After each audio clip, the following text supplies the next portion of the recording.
Welcome to the stream. Welcome for tuning in. Let's get right down to business. I'm talking about my experience living in a nice community in North Carolina versus living in the projects of New York. My experience. A lot of people may want to know, like, what's the difference is? Like, what exactly are the good, the bad, the ugly, based on my experience? Well, let's start with the nice community. Living in a nice community have its ups, but it also have its downs.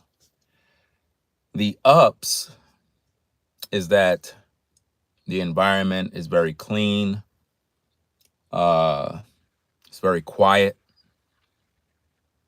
You know, you have a yard, driveway. You don't have to worry about parking issues. You can have a backyard, have a grill, which is different from the city life in the projects. You know, when you're in the projects, it's a little different. You know, you gotta find parking, you gotta move your car from one side of the street to the other. It is just, it's like, it's a different way, right? If you feel that I seem to be very mad at life, why are you watching me? You're blocked. The show is not about life. The show is not about being mad. I mean, imagine this, guys. I start a live stream up to talk about the difference between living in a nice neighborhood versus New York. Somebody comes in and says, I'm very mad about life. No, you are. Your life sucks. That's why. See, this is the hate that you got to deal with. I'm going to talk about the hate and everything else because there's a lot about what we call, quote unquote, the nice communities that a lot of you don't understand. Let's get back to the story. Living in a nice community have its ups and it has its downs. The only nice parts that I like is the fact that you don't have to worry about parking issues. You have a lot more space. The environment is clean. But it has its down points too. What I find when you are in suburban type communities, you can see more of the hate. You can feel the energy. You can see the demons on people. You are being watched even more. When you're in the projects of New York, it's a different vibe because for the most part, you know, most people are just about their business. People struggle and people got their own apartments. So it's not like you can see the person. And I mean, the only time you really see people is when they come in and out of their apartments or out of their buildings. You know, if you live in the projects, you know what I'm talking about, right? But in a suburban community, there's more hate, more jealousy, but it's hitting. It's like it's weird. It's different from the city. It's different from the city hate. The city hate is different from the hate that comes in the South in a more southern environment. It's a different type of evil, if that makes sense. People will smile in your face and talk, but they don't like you. You could feel it. A lot of people are more nosy. I noticed that. Very, very nosy. They want to be all in your business. You can't escape it. They really want to be in your business, guys. You'll have neighbors that they watch your every move, guys. Your every move. I mean, if you go, like if I, like for example, if I'm sitting in the car right now doing a video, I promise you, there's somebody at their window watching me. Literally. Like from the distance from where I'm sitting, you have 1, 2, 3, 4, 5, 6, 7, 8, probably 9, 10. Got about a good 11 houses that can possibly see this car. So it's very possible that I'm being watched. If I go do a YouTube video and I'm walking around the community, people are watching. And they want to know what you're doing. They want to know what's your YouTube channel. And nobody's going to have my YouTube channel in this community. I mean, if they have it already, it's their prerogative. I mean, it's not hard to find people online. But if people in this community have my YouTube channel, they are going to be more hateful. Because a lot of times people don't like your opinions. So your opinions kind of shape how they feel about you. Whereas when you're in the projects, people can know you do YouTube and don't even care. It's like they don't care. But in communities like this, where you got a mixture of white, black, more so white, it's a different type of experience. Not all white people are the same, but I know that there are racists over here. I know that. I know there are people here that don't like people because of whatever reason. So although the community looks nice, it's not the place that I feel one should live, if that makes sense. Now, you got to understand where I'm saying. Like, I'm on a journey. And this is a stepping stone for me. A lot of you saw my journey moving from New York to North Carolina. And y'all probably thought, like, this is the end of the road, meaning, like, this is the final frontier. No, this is where I moved so that I can focus on being in North Carolina to find another place. A place where you don't live next to nobody. Because the way I see it, as human beings, we're not supposed to live around people. We're really not supposed to. I shouldn't. When I look out my window, if I can see your house, that's bad. If I come outside and your window is 300 feet away from mine, that's a problem. That's a problem. It shouldn't be like that. You should be at least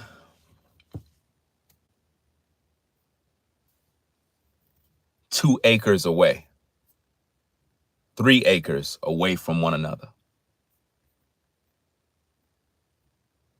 That's the way it's supposed to be. At least 2 to 3 acres or more, depending on how you want to be. To me, that is the way it's supposed to be. I shouldn't even see your house. That's how we really supposed to be living. And living in a suburban community where there's houses all around, it's similar to the projects. The only difference is you live in a house, you have a lot of space, you got your yard, you got your lawn, uh, but it's just like the projects, in my opinion, because it's actually worse, in my opinion. Now I'm gonna explain why it's worse.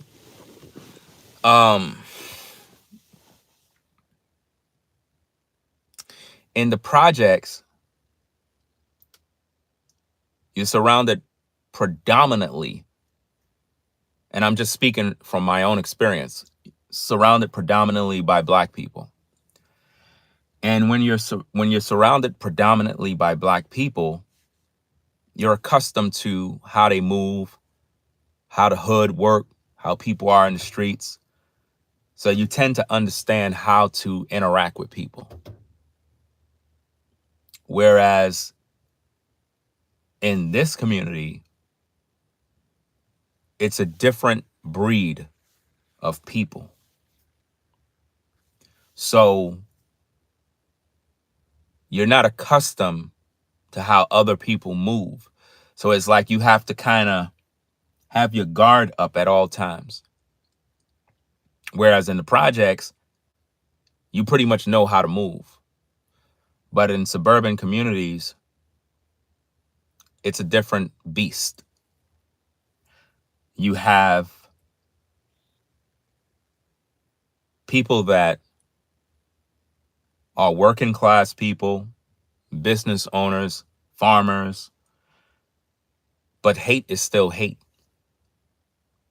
A person could be making a heck of a lot more money than you and still be hateful. A lot of times we think it's, they're mad because you got a lot of money. No, just by the pure fact you're there and you could get hate. There's things in communities like this that I don't like. And again, it has its ups, it has its downs. But the best environment to be in is an environment where you have land and you have your own property and there are no houses around you. Nobody. And if there is a house, it's probably like a block away from yours. About a block, probably about an acre or two away from yours. And you could see it from the distance. Meaning, if I'm sitting in a car and I'm looking to see my neighbor, I can kind of see the house, but I cannot see what they're doing. Your eyes cannot interpret what they're doing. That is how far somebody need to be away from you. Because when people are in close proximity to each other,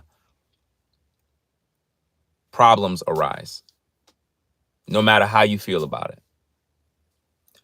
If you got a tree and leaves from your tree blow on your neighbor's yard, they're upset. They'll be looking at you like, your tree is blowing leaves on my yard. So now you got to deal with your leaves because you're trying not to offend your neighbor. And you got no control over the leaves. It's fall time. Leaves are going to fall. Leaves from other houses are going to blow down the street on your yard. And there's really nothing you can do about it, But these are the issues that you'll deal with in suburban communities. You'll deal with neighbors that feel your yard is a place for their dog to urinate. These are things that I don't like. I don't got a problem with dogs. I got a problem with their owners. Do you understand? I believe that owners of dogs need to learn how to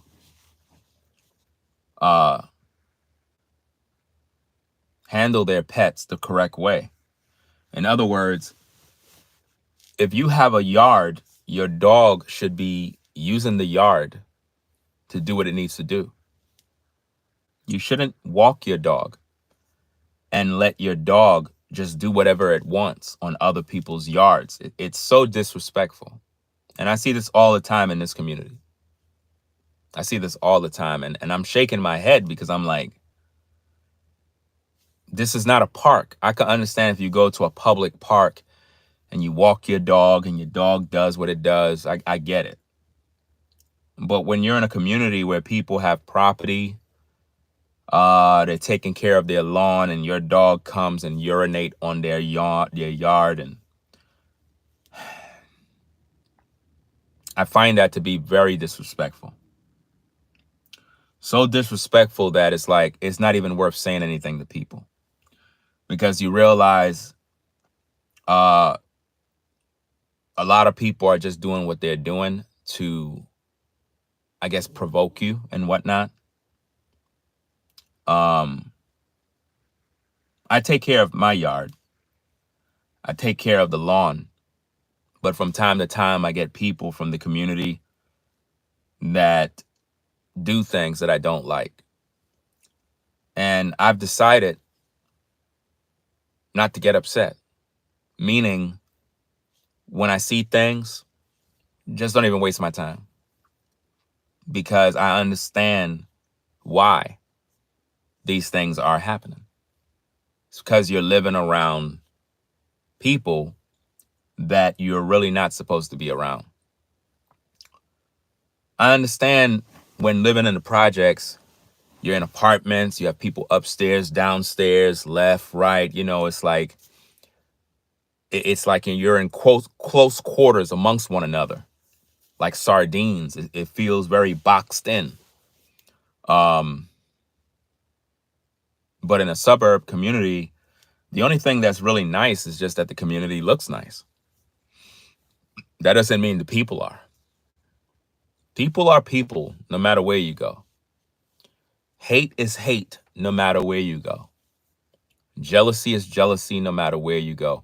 And what I realize is there is a lot more jealousy and hate in suburban communities than you can think.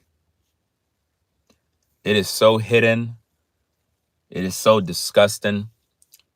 It is so nasty. You'll have neighbors that communicate behind the scenes, talking about other neighbors, and they think you have no clue. They think you have no idea what's going on. But they're talking about you.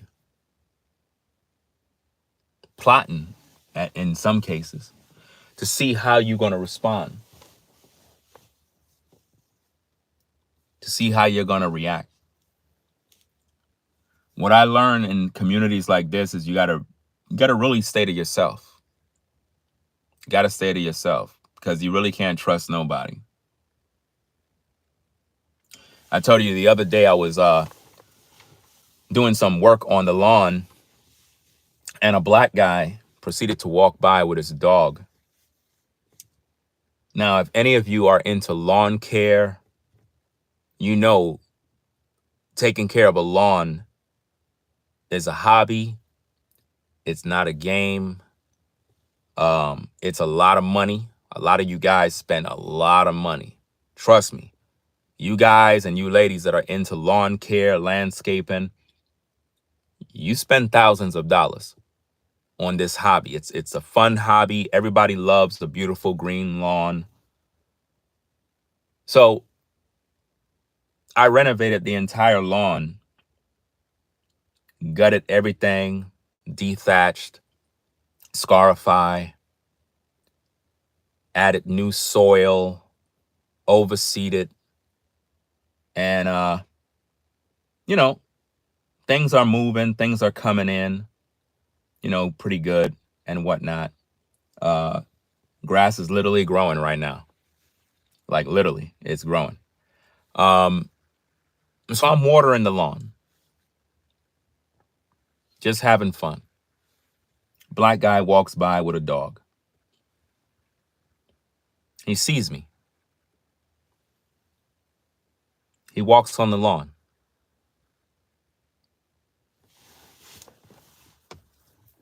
Now, on my side of where the house is, there's no sidewalk. There's no sidewalk at all. It's just the lawn, and then there's a street. So there is no sidewalk. You would have to walk in the street. Now, across the street, there is a sidewalk. But he chooses to walk on the lawn. So in my mind, I kind of stepped out of the situation to evaluate what's going on. And I said to myself, this man is trying to provoke me. See, a lot of times, guys, you think that racist is the only issue you'll have in the South. You have black people that are just as worse. And they'll do things to provoke you out of jealousy. Now, guys, when you live in a suburban community with a house, one of the things that will make your neighbors so furious, so jealous, so envious of you is your lawn. I guarantee you guys, look, I've been here since June 1st. Since June 1st, that's pretty much when I moved down. So, been here for a couple of months. And one thing I know for a fact, in a suburban community, what will make your neighbors envy is having a nice lawn, nice car, and they always see you happy. These things make people uncomfortable. It makes them, it does something to people. And don't go buy a new motorcycle or some sort of gadgets or a new mower or something fancy and they see it. It's like I never actually witnessed the whole keeping up with the Joneses thing until I got here. There's a lot of keeping up with the Joneses. It's like, I can't believe it. Now, that's not to say everybody, but for the most part, I can feel the hate, the envy, the evil. It's everywhere. And I notice a lot of people just kind of stay to themselves. It's like you think it's a community, but people really just stay to themselves. And every now and then you might have somebody that says hello or whatever the case is, but it don't feel authentic. It feels fake. Not all, you know what I'm saying? There's a couple of people around here, like my next door neighbor. I chat with him every now and then. He seems to be a cool guy. He just goes to work, take care of his family, and pretty busy guy. And he seems to be pretty cool in my book, right? I don't sense anything with him. He seems like a pretty cool, decent guy, family man. But I can't say the same for everybody, and I'm being honest. With other people, like how when you pick up on that energy and you just know, like something's wrong with this person. They got some problem with me or something like that. You didn't do nothing to them, but you could kind of feel that energy. It's worse than the projects, fam. In the projects, when people jealous of you, it's like it's a different kind of jealousy, and it kind of fades away, and they kind of get over it. But in a suburban community, man, it's like if somebody's jealous or somebody's a hater or envious of you, they stay a hater, and it never stops. You could feel it every time they walk by. You can feel it every time they look at you. And it's like the way I deal with it, I just continue to shine and continue to do what I do. Because it gets them mad, fam. Real mad.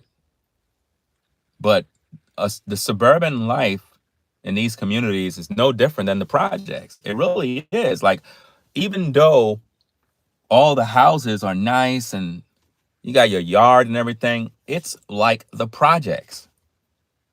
It really is, guys. Some of y'all would say, well, I'll trade living out there than the projects. Yes, I would too.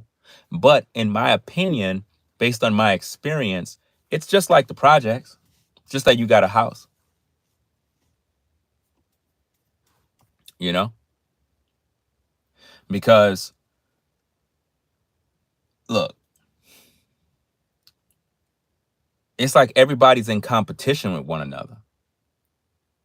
It's like everybody's trying to outdo one another in the suburbs, man. It's weird. It's it's funny. Like last night, they did the Halloween thing out here. I don't celebrate Halloween. I don't let my kids participate in that. Had to let the schools know, hey, my daughters are not with the Halloween, so please don't try to force them into, because this is what they do. They indoctrinate your children in these schools to participate in Halloween, you know? So it's like we had to let the schools know, please don't, let me make sure that the phone don't overheat because the sun is about to come out. Let me turn on the car.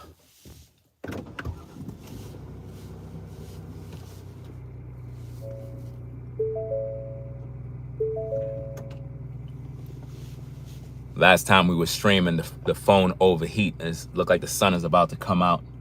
I don't want it to burn the phone. But we had to let the school know, hey, don't try to do no little sneaky trick-or-treating things with our kids. We don't participate in that. I don't want them introduced to all of that mess, you know. And it's just something that I don't want them with. So, and we don't celebrate no holidays. None of them.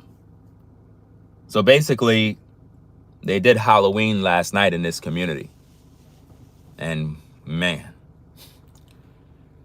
oh man, guys. When I tell you,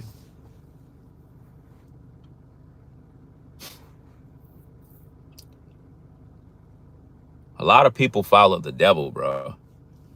A lot of people follow Satan. They really do, bro.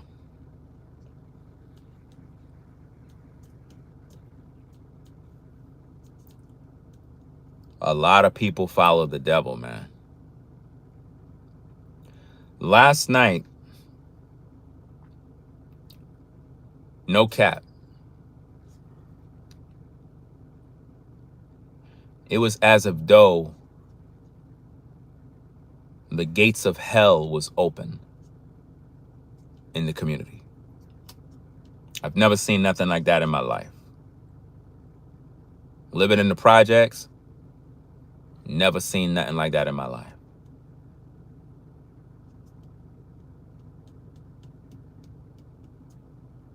You know, when Halloween is in New York, the projects can be just a regular day. But I never seen what I saw last night. Never seen nothing like that.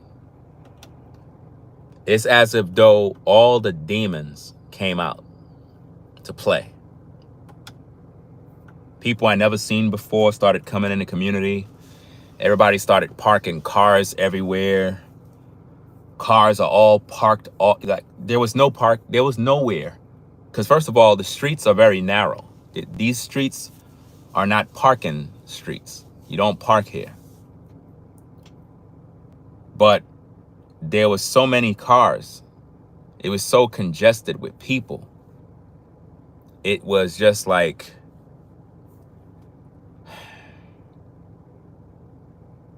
it's too much. So, you know, I'm trying to take care of my lawn. People walking on my lawn. I put signs up. They didn't care. Everybody walking, stepping out of their cars, walking all over the fresh new seeds that are germinating.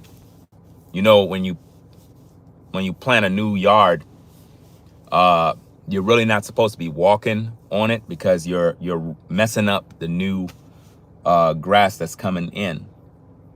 Sometimes it may survive, but for the most part, you're messing up the process. So besides all of that, I said, you know what? Let me stay outside and kind of hang out till the party is over. So pretty much I was on guard, if that makes sense. I was on guard once everybody listen. Have you ever been in New York at a nightclub in the 90s where everybody's packed outside and it's just crazy? That's how it was out here. I'm like, damn, where are all these people? What the heck is going on? It's a lot of people out here, man. And once I saw all of that, I said, I got to go. I said, this is not the place for me, fam. Not saying that I'm moving right now because, again, the goal was never to stay here. I didn't come here to stay here. If you've been watching my videos from the beginning, I told y'all the plan that I'm moving down to North Carolina to find another place. But you need to settle at a place to be a resident. And then you go and start searching and doing this and doing that. But this is definitely not a place I want to be. Looks nice. Looks great. But all that crowd that I saw, people walking on lawns and disrespecting. If you only know what I wanted to do. If you only know. But had to be cool. Had to be calm. Had to be collected. But see, now that's what happens when you live around a lot of people. So imagine how it is in the projects where people are tightly knit together. It can become very frustrating. That's why there's so much violence in the projects of New York, is because people are crammed together and there's a lot of hate. There's a lot of jealousy. But the same thing happens in environments like suburban communities. Same thing. You know, you can have neighbors that they don't like you and they're waiting for an opportunity to have some sort of issue with you. You know? And it becomes very frustrating. And this is why I always roll solo and stay to myself and don't interact with nobody. As long as you stay to yourself and don't interact with nobody, you're cool. You're good to go. But the minute you start mingling with people, it becomes a problem. You know, there's a lot of jealousy and a lot of hate, bruh, in suburban communities. Those of you who live in communities where it's suburbs or whatever, you know what I'm talking about. You know. Now, the only difference is I don't know if you ever lived in the projects or you lived in the hood. I don't know if you lived in those environments to have a real comparison. But when you're in the projects, the only thing that I don't like about the projects is the fact that people don't even respect where they live. It's like in the projects of New York, people would piss in the elevator, guys. Like the elevator. The elevator that you got to come in with your groceries. Maybe you have an elderly person that needs to take the elevator. People would urinate in the elevator and flood the elevator with urine. And you would literally have to like stand in a certain way so that the urine don't get on your shoes and it tracks into your apartment. People would be in halls smoking weed. People will be in the stairwell doing God knows what. There's always a lot of violence, a lot of shootings. Not all the time, but for the most part, in every projects in New York, there's always somebody dying every other week or every other month. There's always candles around somebody dead. So the youth is always killing people, right? Those are the things that I don't like.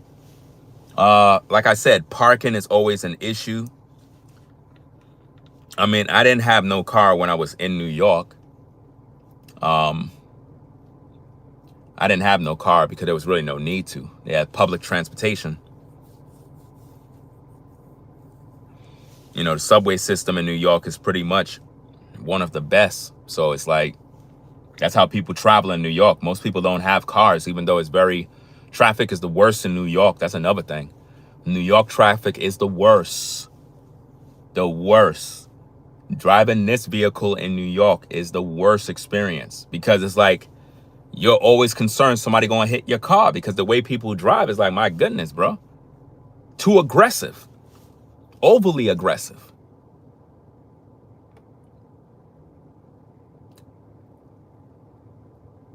Police in New York is the worst.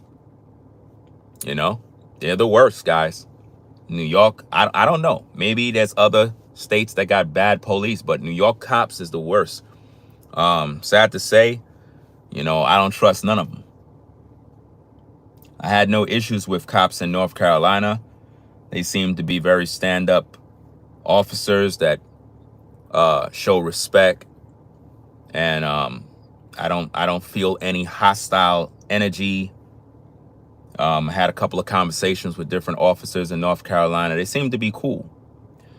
You got a couple of officers that actually live in this community here. It's a pretty safe community. Pretty safe.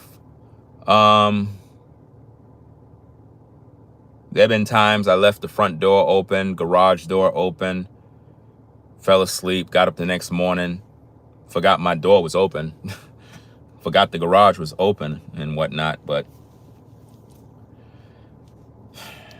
nobody ain't bothering you in terms of theft and stuff like that. Nobody's bothering you. So you don't got to worry about those type of things. Unless you want to end up in a box, you know, because this is a Second Amendment state and everybody out here have guns.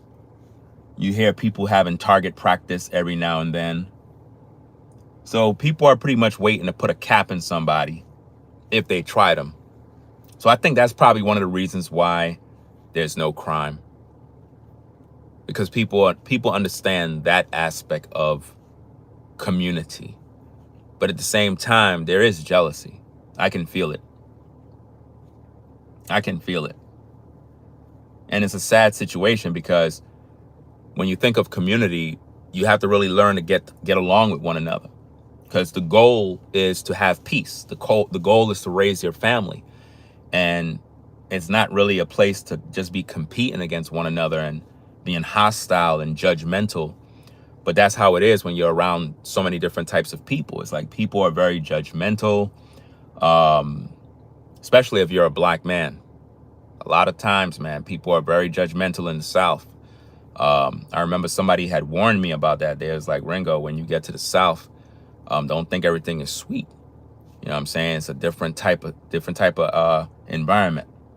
You know, you got to really keep your eyes open, you know? In North Carolina, so far, the weather has been good in North Carolina. At nighttime, it probably got down to, now, before I even answer your question, when I was in New York and I was working at a 9-to-5, I was always outside with no coat in the cold. And I wasn't really cold because the type of job that I had, I was in boiler plants most of the time or in tank rooms, and it was always scorching hot. So I would just walk around with like a light jacket or just a sweater, a hoodie. So I'm not really the type of person that's always cold. I can literally be outside and it could be chilly and I'm good, you know? But in North Carolina, so far, I would say the temperature at nighttime probably is down into like the 60s. you know, probably about the 60s or mid 50s, somewhere around there, at least in the area where I'm at. So it really haven't been cold. You know what I mean? I haven't experienced a winter in North Carolina yet, you know, because we're still in the fall season. So I don't know how cold it get, but we're going to see. But compared to New York, it's totally different. New York weather is just crazy. I don't like New York weather. I'm literally in the neutral zone. So in North Carolina, you kind of get the best of both worlds. So you're going to have more sunny days, you know, 70 something degrees, 80-degree weather. And then in the nighttime, it might go down to about in the 60s, probably lower 50s, which is pretty cool. I talked to a couple of people that said when it's cold, a lot of times it'll probably get down to probably like 40 or 30 degrees. I don't know. So I haven't experienced that yet.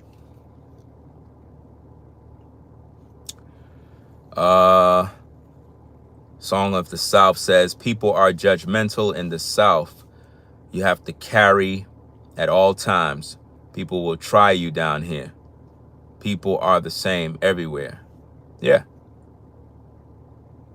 I'm telling you, people will try you.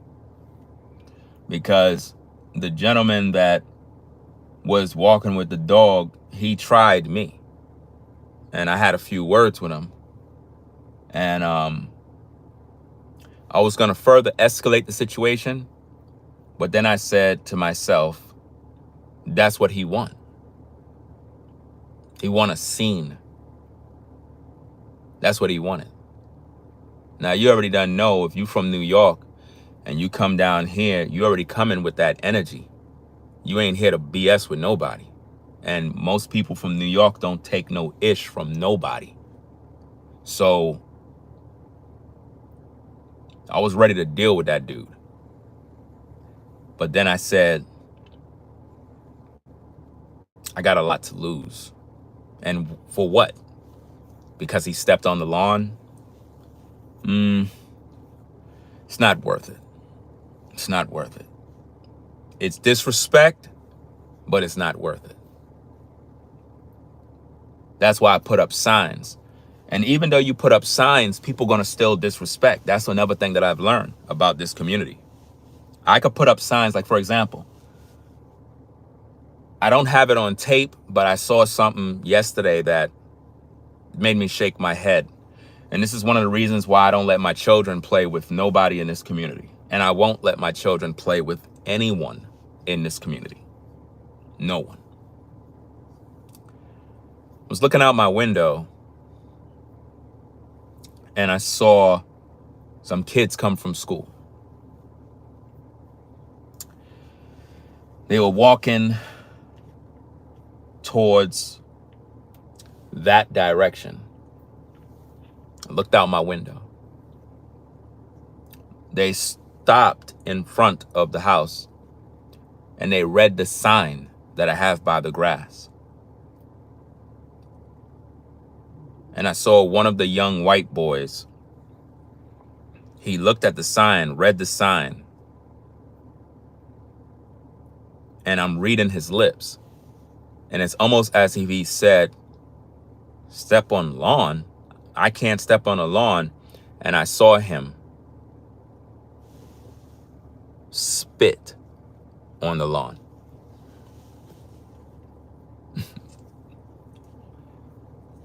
That's what I saw.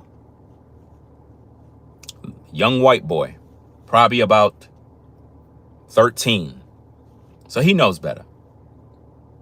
About 13, 14. And I saw him do that.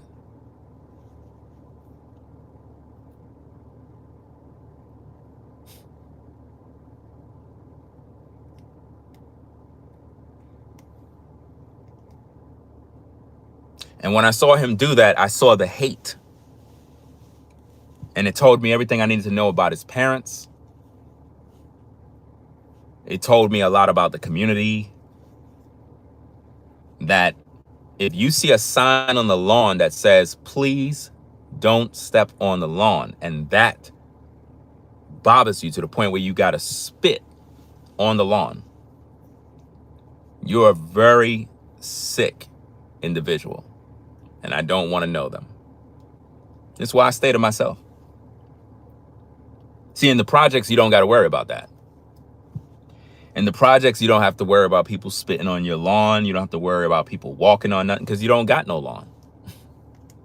But when I saw that, I'm like, what kind of hate do a young man have to have in his heart to see a sign and you're upset about it and you spit? I literally saw he literally spit, and his friends started laughing like, ha, ha, ha, ha.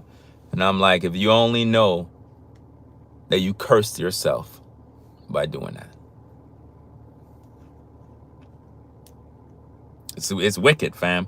So now if a child, ladies and gentlemen, can, not even a child, that's a young man. He's definitely about 13, 14 years old. 13, 14. Not no child. He's a young man. If he can have that level of hate, what do adults in the community have when they see the sign?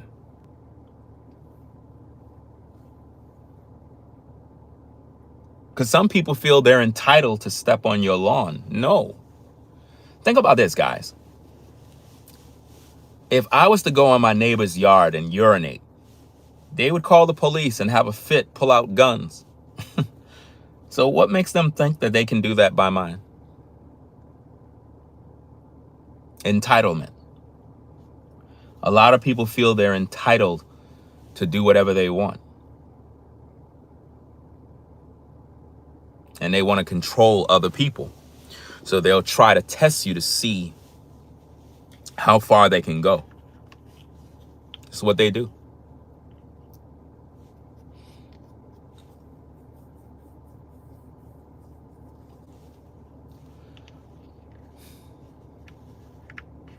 It's crazy.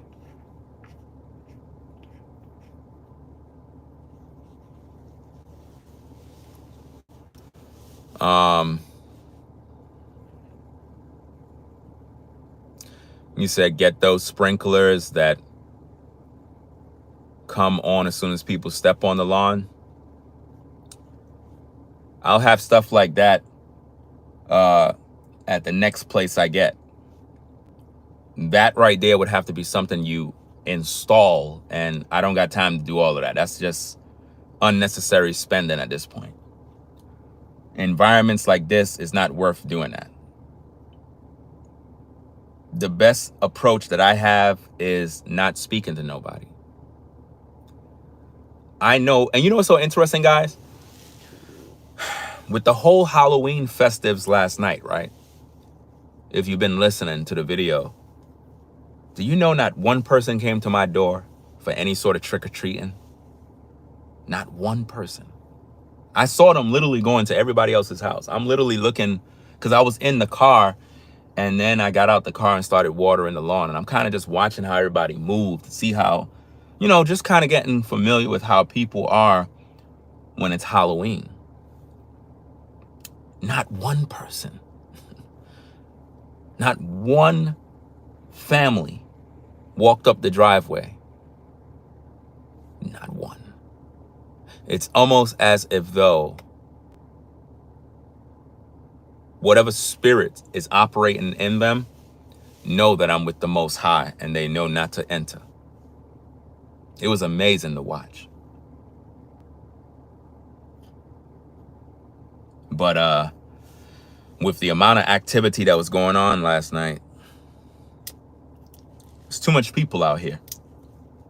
It felt congested.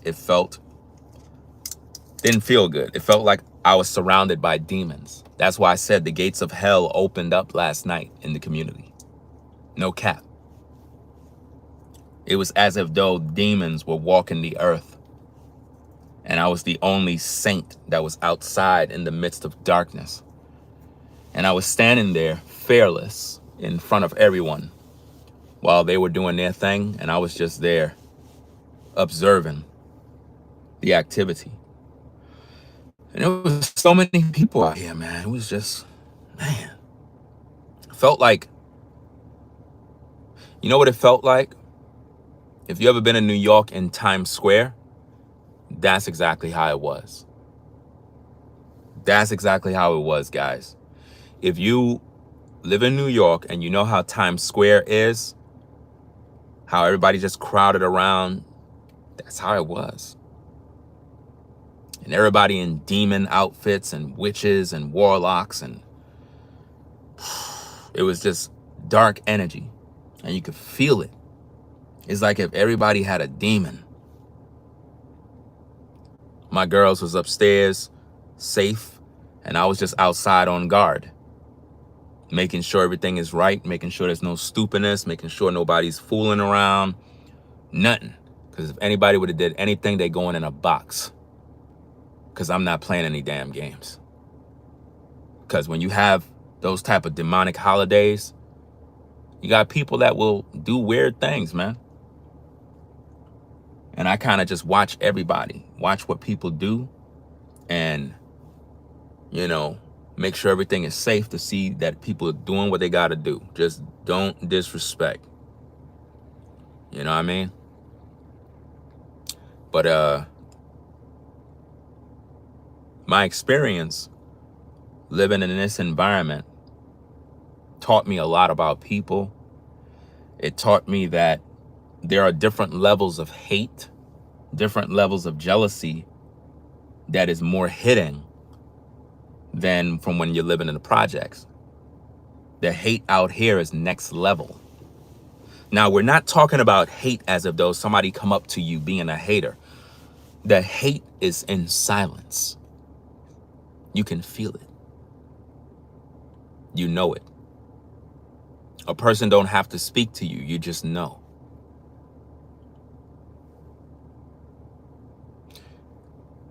It's a disgusting thing to experience. You could feel it. You'll walk past people and you can feel the tension. I remember there was this one time, matter of fact, I remember I was walking, damn, it's freezing in here, man. Turn that off, man. Freezing, bro.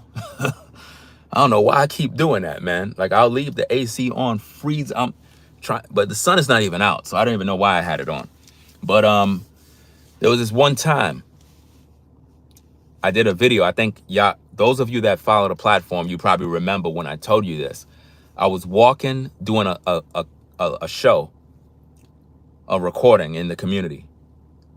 And I remember I was walking past a gentleman. He was walking his dog.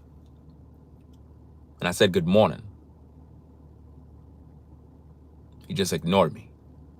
I was like, wow, okay. You know, you see people, you figure, you know, you're in the community, you're a neighbor, or whatever the case is. I just said good morning. Person just act like I wasn't there. I was like, okay, cool. All right, I see. All right, I see how people moving. All right. To be honest with you, in this community, no cap. There's only, and you probably got about, think about, man, it's a lot of houses out here. I think probably like 250, probably 300 houses or something. I'm not sure. I have to double count again, but it's a lot of houses out here, right? It's a lot of houses. And it's only like one way into the community, one way out. So there's only two people in this entire community that I communicate with. My next door neighbor, because they live right next door. You know, he seems to be pretty cool, working guy, stays out of trouble, just takes care of his family. You know, that's pretty much that. You know, I don't have conversations every now and then, but from time to time, we'll probably strike up a conversation and chit chat, and that's about it. And then you have an older woman, an old white lady that walks her dogs. She's always saying hi. She's very friendly. She's more like a mom type lady, like a grandma. Just walks her dogs, very nice.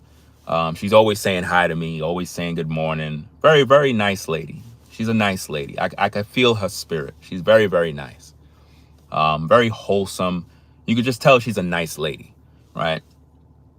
And she just walks her dog, and that's about it. I don't talk with nobody else. I don't talk with nobody else, fam. My wife's sister, she lives in Durham, and we was having a conversation about these type of things, and she live in a pretty nice community too. Pretty nice, like just like this. And I had asked her, I was like, so do you talk with your neighbors? And let me turn this off. You talk with your neighbors and stuff like that? She was like, nope. I was like, you don't talk with your neighbors? She was like, nope. I was like, why? She was like, man, let me tell you. And she started talking about different situations. She said her next door neighbor, she said she never did that to her next door neighbor. Never disrespected her, never did nothing. She said one day she got out her car, was walking into her garage, and her next door neighbor gave her the middle finger. Like literally, so like this. Like some with her middle finger, guys. And then walked into her house, and she said she cursed the lady out. And I'm like, for what? What was that for? Hate. Jealous. Because she have a nice house. You know what I'm saying? They have a nice house. I don't know, man.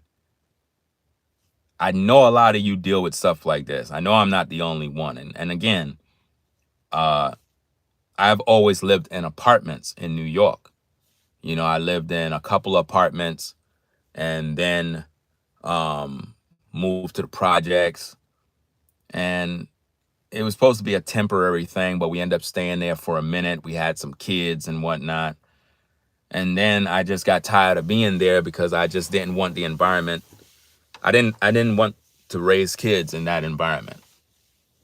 My elder daughter, she's been given a lot of trouble because, she's 16 years old. So, she's dealing with her, feeling herself and whatnot. She's okay.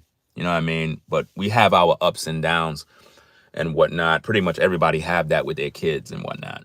But I wanted to get them out of the environment into a better environment so that they can have different opportunities to give them a better chance in life, so that they have a better experience in being around things. But that situation took another turn because we registered them into school. My elder daughter, we registered her recently. She's supposed to start school soon at a high school out here. She didn't attend yet, but she's about to start attending. But my 3 other girls, they all go to the same school. Now, what was shocking, and I talked about this in another video, was once we registered them into the school, it was a little difficult. They were crying. They were going through the withdrawals of being in New York, but they eventually settled in school. 2 weeks later, the school gave letters, like a memo, where they were telling, I think the 4th or 5th graders, basically something happened in the school where they sent out a notice saying that kids in the school were calling black kids black monkey and N-words.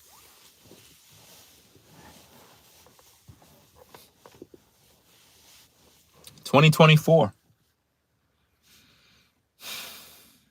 Imagine leaving the projects of New York, where there's crime, drugs, violence, hate, jealousy.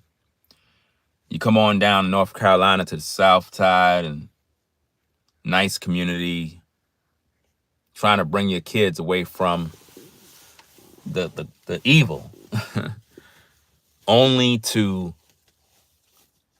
register them into a school where a memo is given out to students to not do that. Now, they didn't target my daughters because my daughters never said something happened to them. But what happened is there's isolated situations of white kids that are literally calling or speaking amongst themselves or within their group, looking at black kids, calling them black monkeys and N-words. And there's only a few black kids in the school.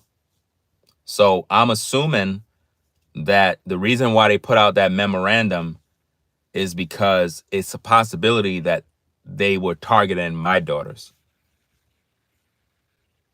They may have not said it to their faces, but maybe it was said amongst their group, and somebody in the group probably said, that's not right. There's always somebody in the group. There's always somebody in the group that's going to say, come on now, guys, that's not cool. Let's not do that. That's hateful.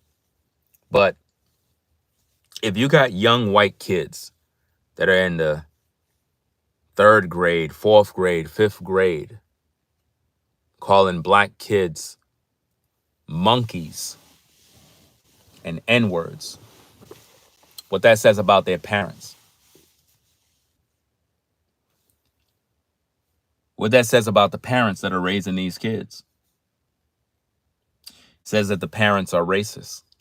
And that's how I know that there's a very, very high chance that there are a lot of people in this community right here that are racist, that don't like black people. There are also black people that don't like black people. You know, there's such thing as black people that believe they're white. You know that, right? There are black people that don't even believe they're black. They believe they're white because they just want to fit in with everybody. It's weird. You ever see one of those type of black people, like a black family, and they act as if though they're white? You know they're black, but the way they carry themselves is like, you really think you're white, right? It's crazy. I remember in Brooklyn, when I was in junior high school, you had a couple of white boys that we hung out with them because they knew how to play basketball. Back in the day, in the 90s, was it in the late 80s? Late 80s, I believe, early 90s. I don't remember. I think it was it had to be in the early 90s, late 80s, like 89, 90, somewhere around there. I don't know. I was in junior high, somewhere around there. Junior high, high school. We would hang with the white boys if they played basketball. If you're a white boy and you know how to play basketball good, you pretty much hanged around the black guys, right? So I remember the white boy invited us all to the house to play hooky, like we would all play there. And I can recall that was like my first time ever being exposed to a house environment. Because when you're black and you're in the hood, all you know is apartments and, you know, small apartments. It's just really, you grow accustomed to that life. So when we went to these parties, these hooky parties cut in school, you know, that was my first time being exposed to big houses and backyards, swimming pools and pool rooms and Man, these places was nice places, man. So much room. And I'm looking around like, damn, bro, these people living really good, bro. Damn. I mean, the bathroom in his house was bigger than my whole apartment in you know, back then. Like, the bathroom, bro, was bigger than my bedroom and kitchen combined. And I remember the white boy was like, we got to leave early because his parents don't like black people. This is what he told me. His parents don't like black people. He said that his dad is a racist, and his mom, she's not really a racist, but she sort of like follows the dad. She don't want to, but that's her husband, so it's like she just goes with it. But the dude that hangs with us, he's not a racist. He's chill. He's mad cool. And he played a guitar, so you know he's cool with me because I'm a musician too. But he put us on game. He was like, yo, my pops is a racist, bro. I ain't gonna lie. You know what I'm saying? He don't like black people, man. And it's really, really bad. You guys, we got to leave at a certain time because sometimes he pop up. And I never forgot that. It always stuck with me. And speaking of how that particular dude was not a racist, but his parents was, I had an experience out here, guys. It's really, really sad. I'm going to tell you the story. And this is how I know children are innocent. Children are so innocent, guys. Children are innocent. It's us, man. It's the adults. We're the ones that poison the kids, man, with hate. We're the ones that ruin children, bro. I was tending to my lawn. Sunny day. Enjoying the weather. A family was walking by the house. White family. They had a daughter, right? The little girl was so innocent. She sees me working on the yard. She said these following words. Literally broke my heart. She said, "Hi, neighbor." A little girl. Had to be about probably 4. Hold on a second, guys. How you doing? Thanks a lot. All right, appreciate it. Amazon package. So, she said, "Hi, neighbor," with a nice, happy, soft tone. She was so excited. She was so excited to say, "Hi, neighbor."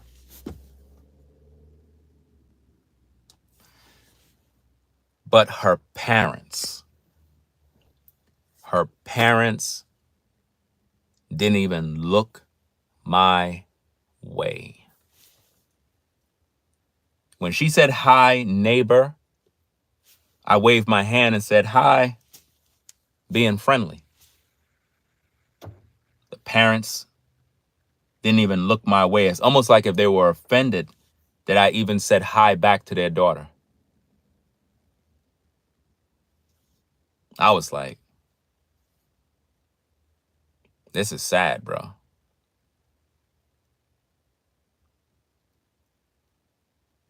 Absolutely sad.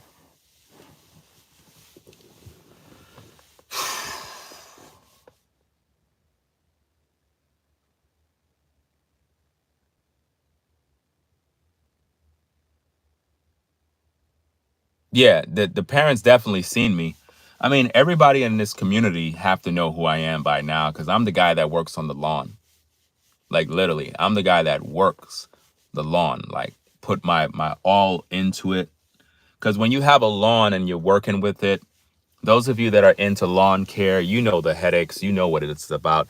It's like having a baby, because you got to babysit your lawn, you got to water it, you got to put fertilizer down, you got to let it get the sunlight, you got to water it, you got to come back, you got to water it later on, and you got to really babysit your lawn. And it becomes a part of you. So if I'm doing all of this work, people see me. But it was sad. It was a sad situation, because the little girl, she was so happy to say hi neighbor. And when I said hello back, I can feel the vibe from her parents. It's almost like they were disgusted that I even said hello back to the child. And what it taught me is that children are innocent. They're not, taught to be racist. They're not taught to be hateful. It's the parents that teach them. Parents. It's the parents, guys. What in the world did I get from Amazon? I don't even know what I bought. Let me see. Oh, wow.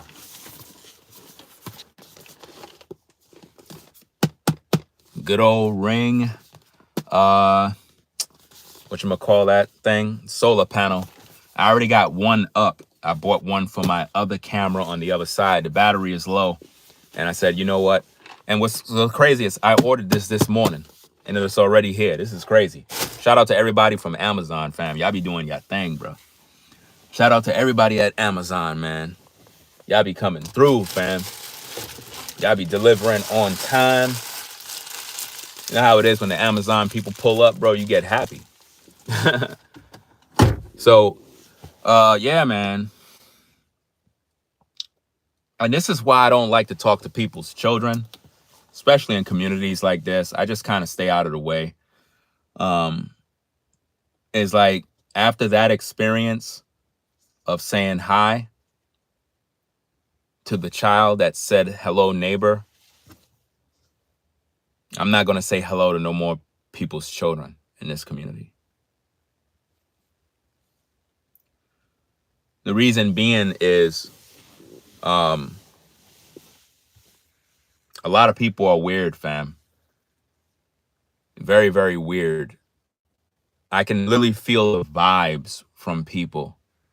I mean, if your child says hi neighbor, the polite thing for a gentleman to do is say hello back. But a lot of these people are sick in the head. They're weirdos. They're sick. Hate is real, people. And it's almost as if though me saying hello back to their daughter, they got offended. Like, who are you to say hello to my daughter? You creep. That's the vibe I got. Felt weird. It's like, it's a weird feeling that I got. And think about this. I'm a father of 4 daughters. And you think being polite and courteous and kind is the right way to go. But it's like, this is why I stay to myself. So from now on, if children say hello to me, I'm not saying nothing back to them. It's sad, right? Because it's like, I don't want to be that way. But it's like when you live in a community where people are hateful and they're not really friendly, they're not really courteous or kind. And on the outside, community looks nice, but the parents are sick, man. I mean, this innocent child just said hello. So all she said is, hello, neighbor.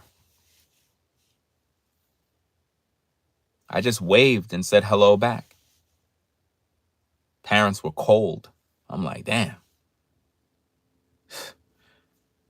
I won't be saying hello no more. And it's sad because the children are innocent, but it's the parents that train the children to be wicked, bro. It's crazy, man. It's really, really crazy. This is why I'm not going to be saying hello to nobody, bro. Like, the only time, to be honest with you, the only time I actually communicate with anybody in this community is if they say something to me. To be honest with you, I don't strike up no conversations with nobody. I don't say hello to nobody unless they say something to me. And the reason being is that I tried all of that already. I tried to be polite. I tried to be courteous, kind.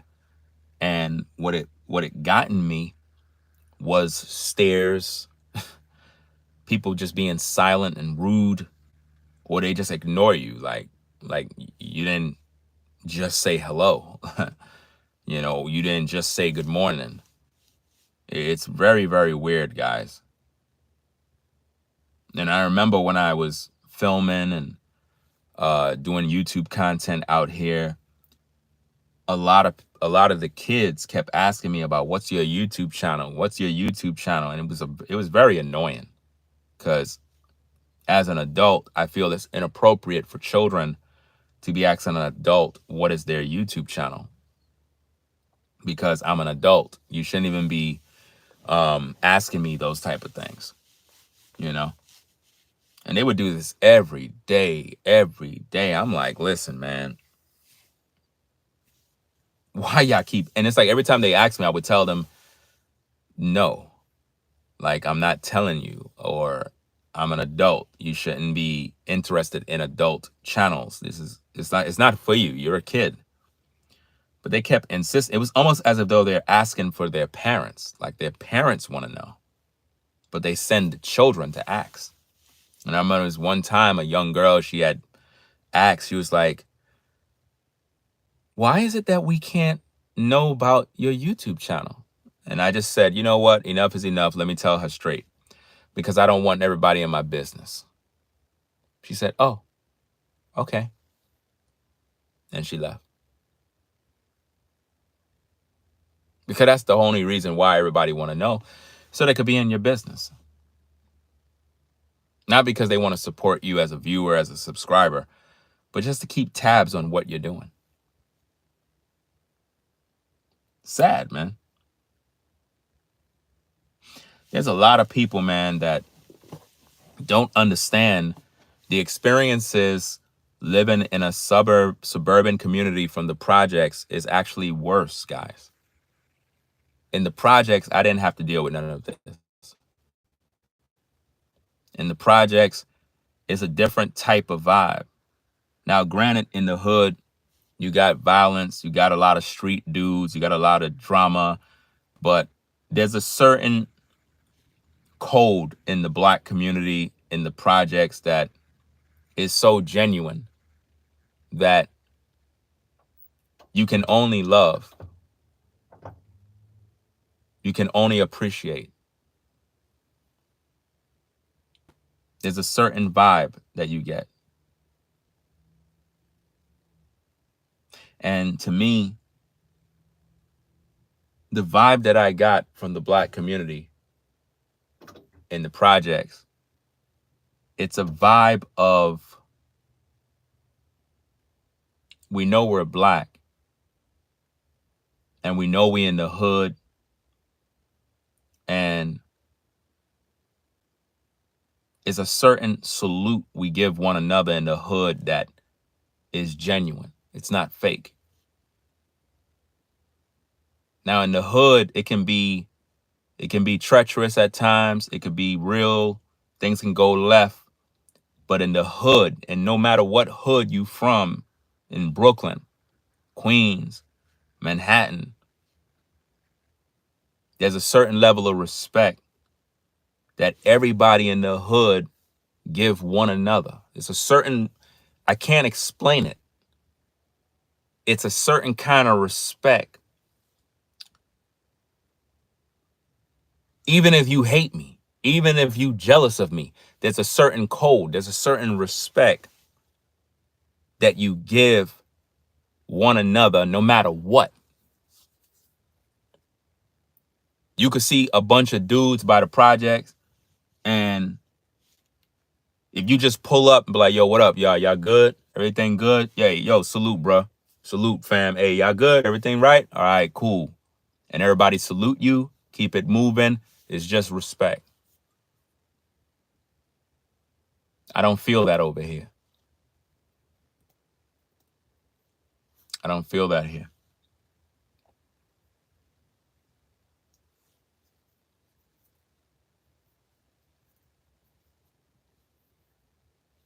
You know what I'm saying?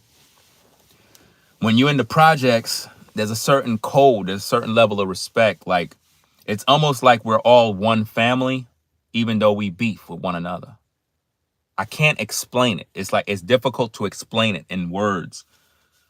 But it's like when you in the hood, the whole hood is one family. Even though we beef, even though we war, even though we fight, even though we rob, even though we steal, it's like you're still a family.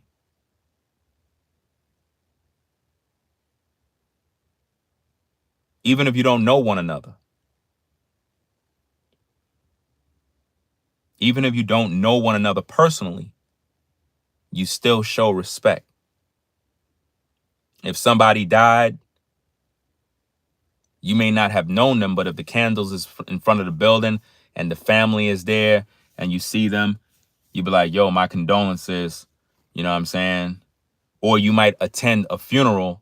You don't even know the person, but you might show face. That's how it be in the hood, fam. It could be somebody that died in the hood.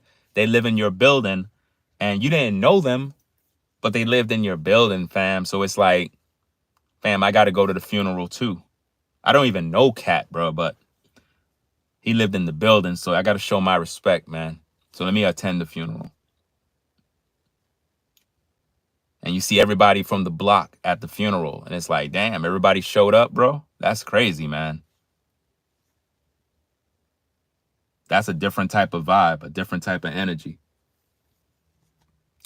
In the suburb areas, it's like you can feel the hate, bro. Now, when I'm speaking on these things, I'm not coming from a place of like I'm just down and out, suffering, miserable. It's not like that. I'm good.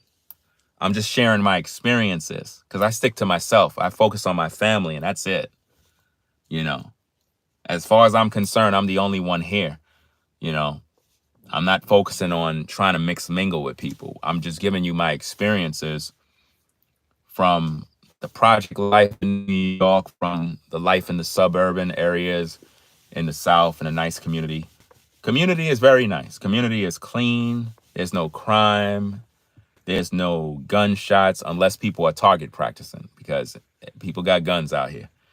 A lot of guns. All right. And yeah. So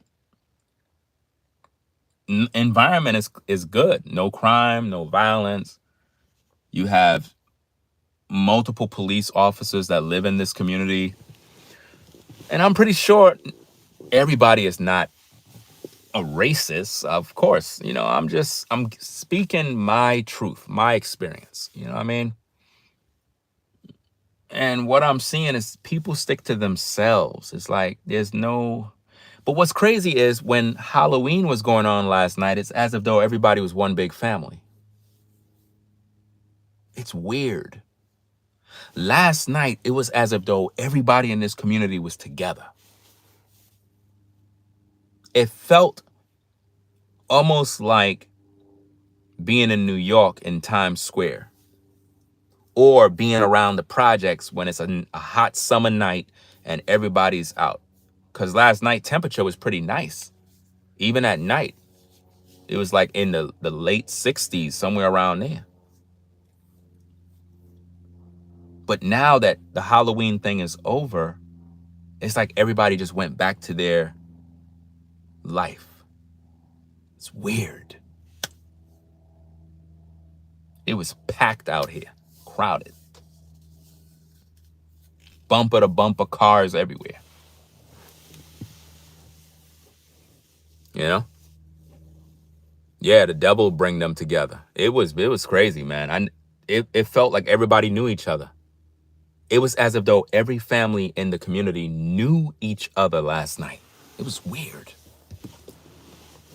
It was a weird thing. Now everybody went back to their normal life. I don't know, man. It's crazy. Dun, dun, dun. Yeah, so if you're a person and you live in the projects and you probably want to get out, move to a nice neighborhood, you know what I mean, with your family, you should do that. Would I go back to the projects? No.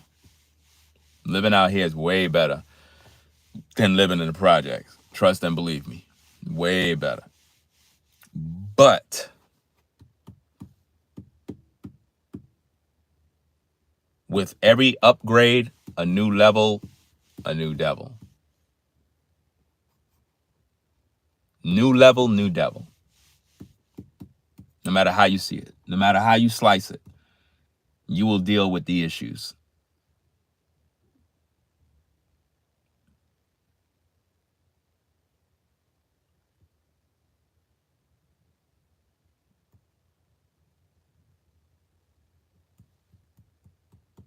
You will deal with hate, silent hate. Silent hate is the worst kind of hate, y'all. Silent hate. Man. Silent jealousy is the worst. The worst of all hate. Silent hate. Sneaky hate. Neighborly hate. Neighborly gossip is when different neighbors are gossiping about you, talking about you in a negative way.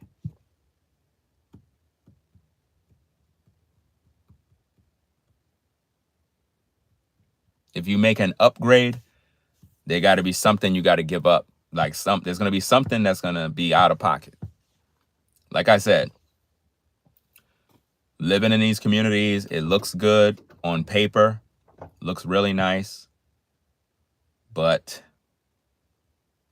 there's a hidden level, a hidden hatred, a hidden jealousy that a lot of times neighbors have for other neighbors. And it could be for something as simple as because you might be a young man doing well for yourself and people probably trying to figure out how you here? How you made it? Who are you? How much money you make? Where do you work? What do you do? Trying to figure you out. I don't like people like that. All up in your business, wanting to know how much money you make. I don't like that.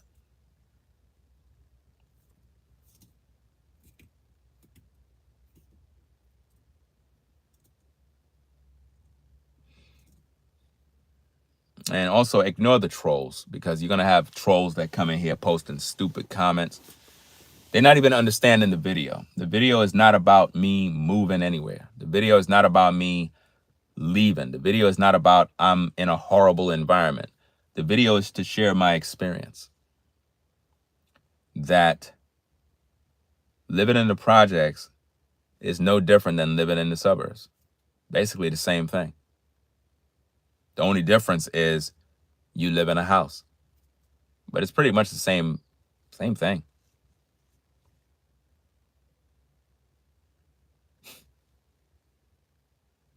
But I know in this community, you got a lot of people that don't like black people. I know that. By my own experiences, I know. I know for a fact. I can feel that energy, fam. When somebody don't like you, you can feel it. And you don't like black people, that's your problem. You know? But I can see through the BS. And then you're going to have those particular individuals in the community that already watch me on YouTube. You think I don't know that there are people within this community that already know who I am? And they watching my videos right now. They like, damn, he talking about us. You're right, I'm talking about you. You watching me, right? Talking about you too. And that's one of the reasons why it's not good for people in your community to know what you do. Because if they know that you're a YouTuber or whatever, they'll be watching your videos every day just to keep tabs on you.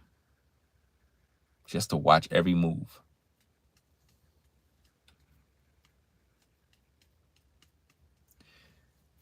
Keeping up with the Joneses is so real.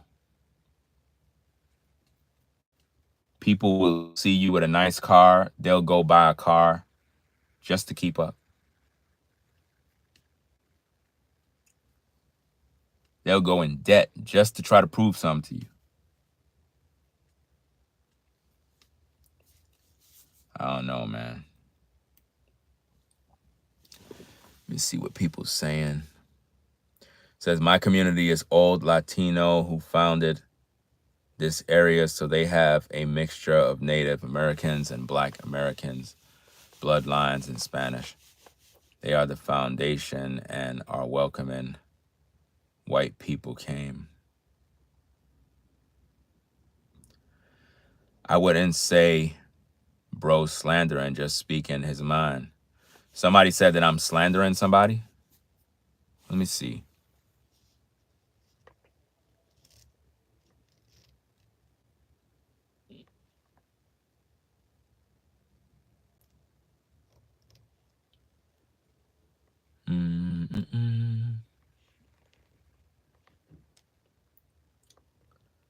I don't see anything.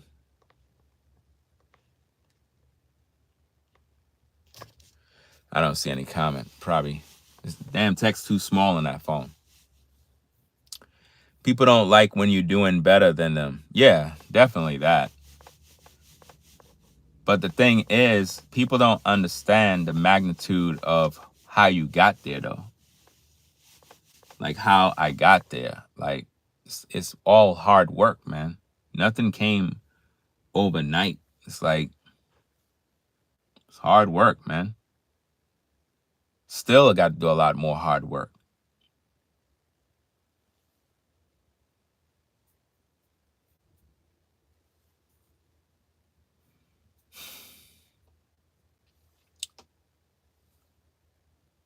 Based off of feeling, nah, it's the real out here.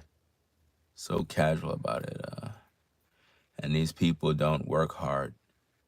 Stop making everything about race and just live your life. You see how people are, guys? This person says, stop making everything about race and just live your life. You probably one of the neighbors out here. Let me pack you up, fam. You got to go. Bye-bye. Because the topic is not about making anything about race. Because if you heard the video, I talked more so about a black man. That pissed me off. I wasn't talking about white people. This just goes to show people don't pay attention. They try to make it about race. This is not about race. This is about people that don't respect other people.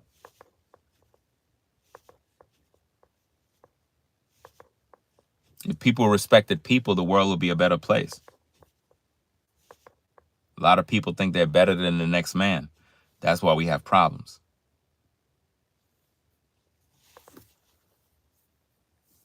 You know? Let's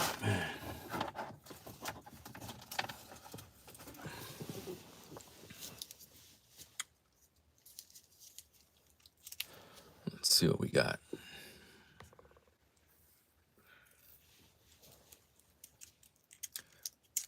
Why exactly do you think they don't respect you specifically? Again, you're not paying attention.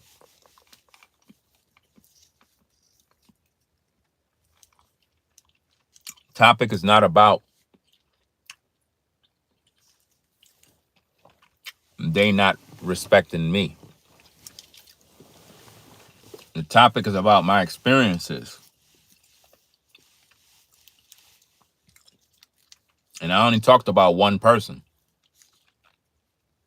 And I talk about the way people stare, the way they look. And if you hear any sounds, I'm having some Starburst.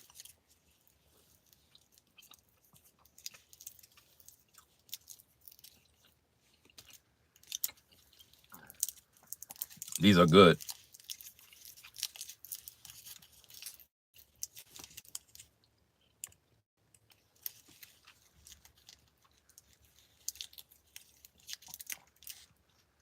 I got people that they're mad because I'm working on my lawn, guys. Mad. I'm talking about pissed because I'm working on my lawn.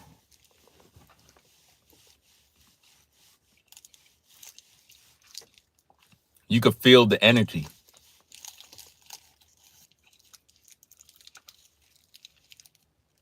It's almost like they're waiting to see if it's going to be successful. And then when they see the lawn fully developed, then they come talk to you.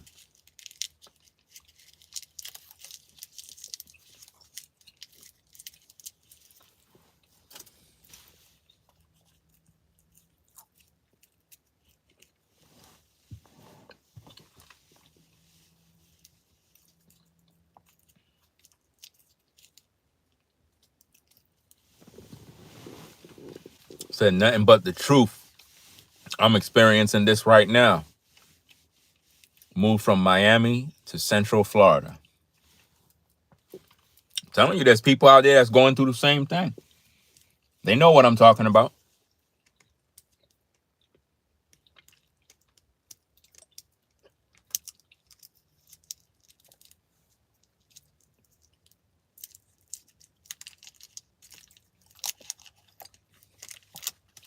And yes, somebody said at Ringo, is there an HOA? Yeah.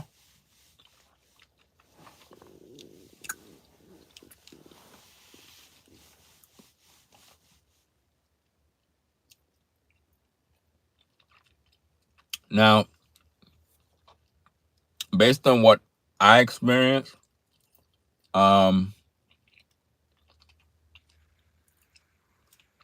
my next house,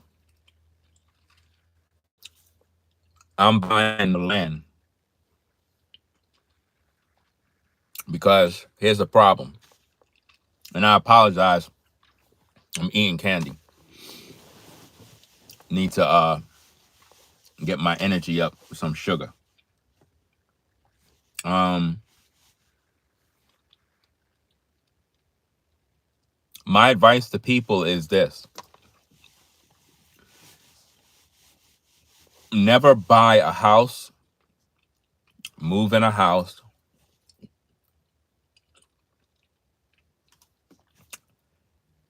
in an HOA community.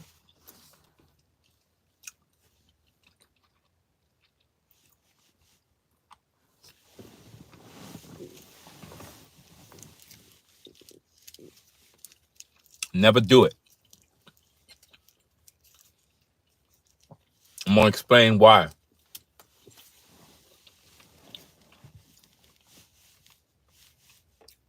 Let's say you purchase a house, right? You might have bought the house, but you don't own the land. The family, which is associated with the HOA, they're the ones who own the land. It's their land. But houses were built upon the land. So, yes, you may have bought the house,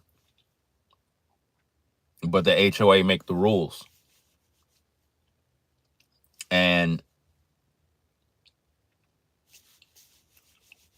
it is what it is. I mean, they make the rules. They have certain rules that they put in place. But the issue I have personally is that uh, sometimes they don't follow their rules.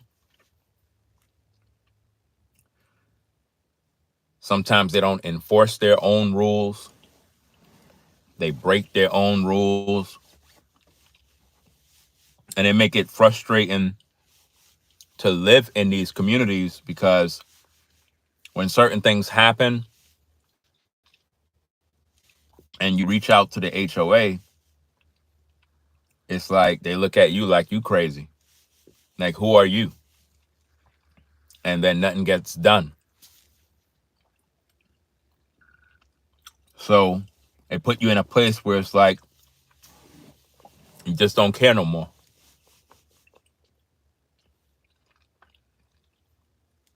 You know?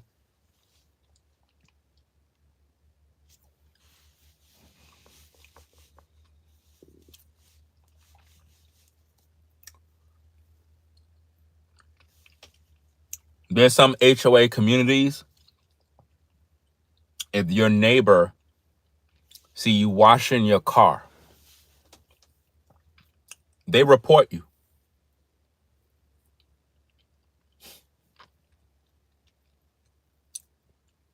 for washing your car.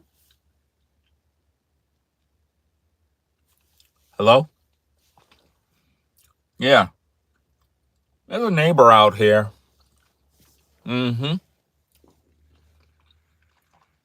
He's washing his car on his driveway in the community.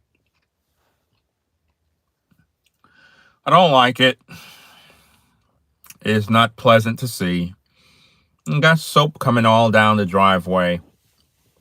I just thought I'd let you guys know because it's sort of becoming a nuisance to us neighbors and we really don't like seeing it.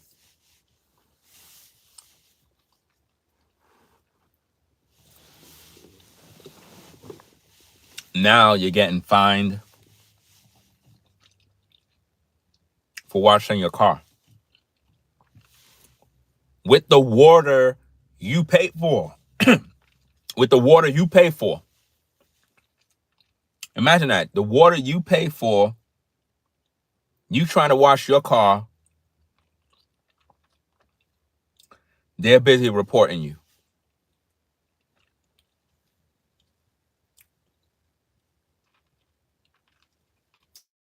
I'm serious.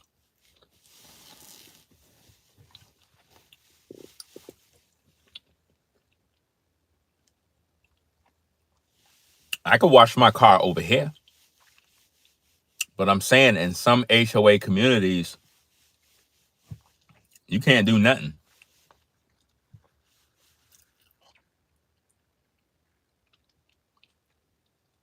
I would never move again to an HOA community because what happened is nothing is going to get done when you need it done.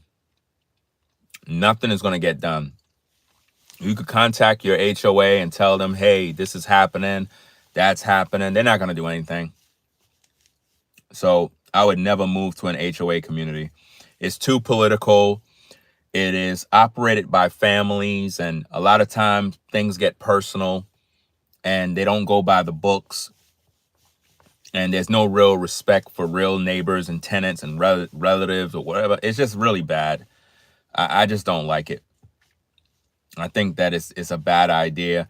I think that people need to enforce rules and stick by the rules. And based on my experience, it's always drama. And I did a lot of research about HOA communities, and everybody's saying the same thing. They're like, look, don't move into an HOA community. It's bad. They never really help. They never enforce nothing. You end up being targeted. Other neighbors will target you purposely and try to report you so you could be fined. A lot of stupid stuff, man.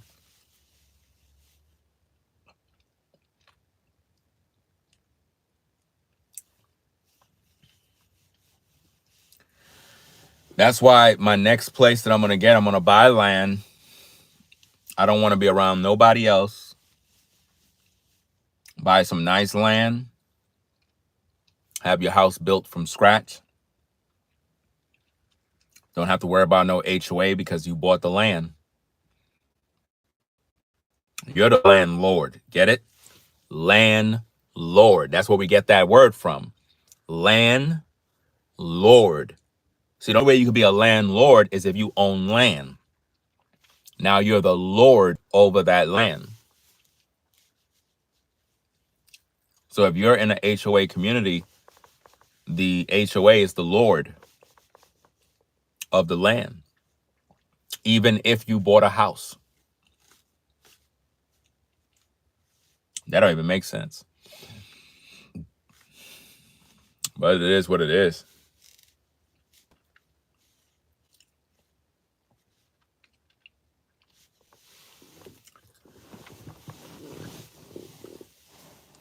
When I go back to New York,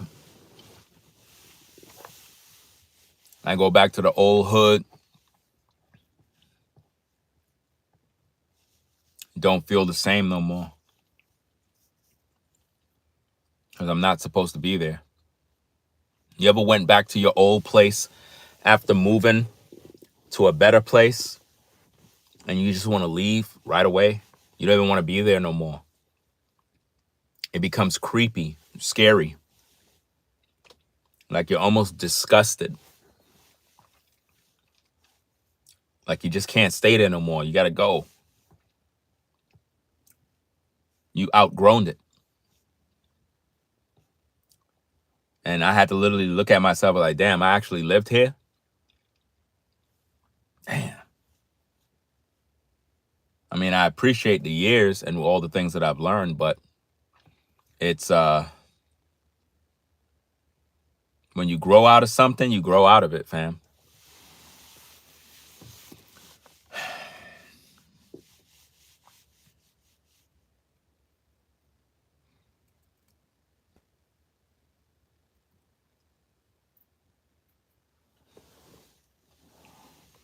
In North Carolina, it's a little more hospitable than New York. In a lot of the stores, it's more friendly. Definitely more friendly people in North Carolina than New York. You go to the Walmart, everybody's nice. Even the fast food restaurants, you know, a lot of times people are a little more nice. They're not as aggressive in New York. But then again, New York, you got to be aggressive. You got to be a person that's on edge in New York because everything is so fast. Everything is so fast paced. You got to be on edge and ready for anything if you're going to live in New York. If not, you'll be destroyed. Anybody that live in New York, you know what I'm talking about. You got to think quick. You got to be on edge. You got to be watching your surroundings at all times, both men and women. Got to be watching their back at all times because you never know when something going to pop off. It's not about being paranoid or anything like that. But if a real New Yorker is walking with eyes in back of their head, don't sleep on a New Yorker. When a New Yorker visit your state, trust and believe. They already peep game. They already know who full of ish. They already know who's scheming. They already know who plotting. We know already because we're on edge at all times and we're observant of every detail. Something look out of place, we're going to be like, hold up, bro. Yo, who that dude right there in the corner? Who? Dude in the corner right there. That dude didn't even move a flinch the whole night, bro. Oh, him over there? Yeah, he a problem, bro. Y'all better bro. Go over there and find out what's up with dude, bro. Next minute, you send one of your mans in them to check him out, check his temperature. You find out that dude was there to basically take you out. He was there to line you up. Your intuition tells you when you're a real New Yorker. You know?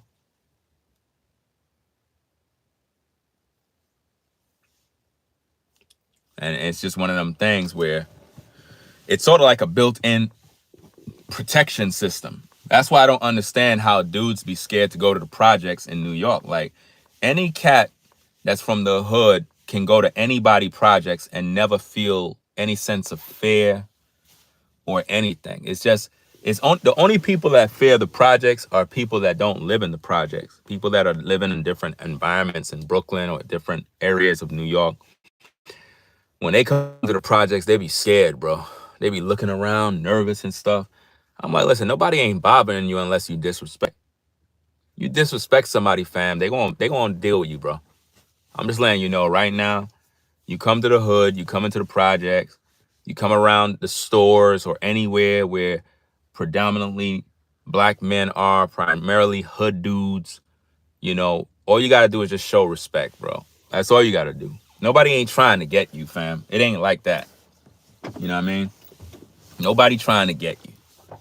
For the most part, people just about their own business. If you beefing with somebody, then you better watch your back, bro. If you beefing with another man, it's gonna either be you in a box or he in a box. You don't want beef in New York, bro. Real beef in New York is gonna end in bloodshed. Somebody gonna die. That's why in New York, you gotta really stay to yourself, stay out the way. If not, you're gonna end up in a box or you're gonna put somebody in a box. That's why I had to get out of New York, because I was gonna put somebody in a box probably about 5 different times. You know when people try you and they push you over that edge, and you know you're going to put them in a box, but you know you're going to lose everything. You're going to lose your freedom. You're going to lose your family. And you had to really count the cost. Like, yo, this dude belong in a box, bro. Like, nah, fam, he got to go, bro. But then you start thinking about, wait a minute, I'm going to be in a cell. I'm going to be put away. Or I might end up in a box, because if I put him in a box, his people going to come put me in a box. That's how it is in New York, bro. If you put that man in a box, his people gonna come back and put you in a box. That's how it is in New York. Anybody that from New York know what I'm talking about. If you put a man in a box, his people coming for you, bro. You better leave the state. Somebody taking you out, bro. Even if it take 5-6 years, because the way it is in New York, a lot of times, a lot of dudes, what they do, you could do dirt, right? And let's say some dude put some kid in a box, right? His people know who you are. They're aware about who you are. They'll let it lay low for like about a good year. Let a year go by. When everything cooled down, and they watching you. You getting money, you driving nice, everything looking good. And they're like, okay, it's time to put you in a box now. And they line you up, send a chick. They always send a woman. You know what I mean? They always send a woman, bro. One of the weakest things of a man, his weakness is a fly sister, bro, with a big old booty, bro. Nice, pretty young thing. They send her to you. She sauce you up real good. You all into her. And then the guys, they come in, take care of the dirty work, put you in a box. You sitting there in your car like this. Blood everywhere, bro. Happens all the time. Or they make the sister take you to a hotel or by some apartment complex or something, and they get you in the building. But you're going in a box for taking out that other dude that was down with them. That's why you don't really want to have no drama with people in New York. It can be really bad, man. Really bad. A lot of the dudes in New York,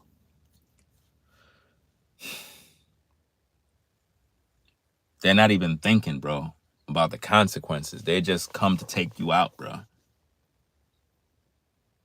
And what's crazy is when they come to take you out, a lot of times, and this is if you from the projects, you don't even run when people get taken out, bro. Like, you could be in the projects and a dude can come by with the burner and start shooting at a dude. You'll just stand right there, like, watching the whole thing. You can hear the gunshots.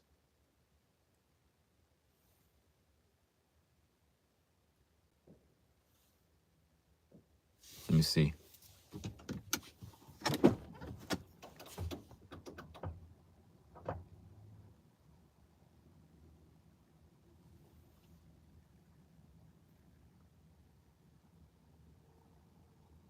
I don't hear nothing now. But my point is, in New York, when people are really on demon time, it'll be happening right in front of you. But you know you don't have nothing to be fearful of because you're not the target. When dudes come to put somebody in a box, they're not coming for you, fam. They don't care about you. You're not the target. So you don't have nothing to worry about. So when you hearing gunshots, nobody go like this. Nobody does that in New York, bro. In the projects, I'm talking about in the projects, in the hood. Nobody does that. When a gunshot go off, people just stay still like it ain't nothing. Nobody goes like this. Like how you hear a gunshot and nobody does that. Not in the projects. Nobody does that. Because they hear it all the time. And you know it's not for you. Let me hear. Let me see.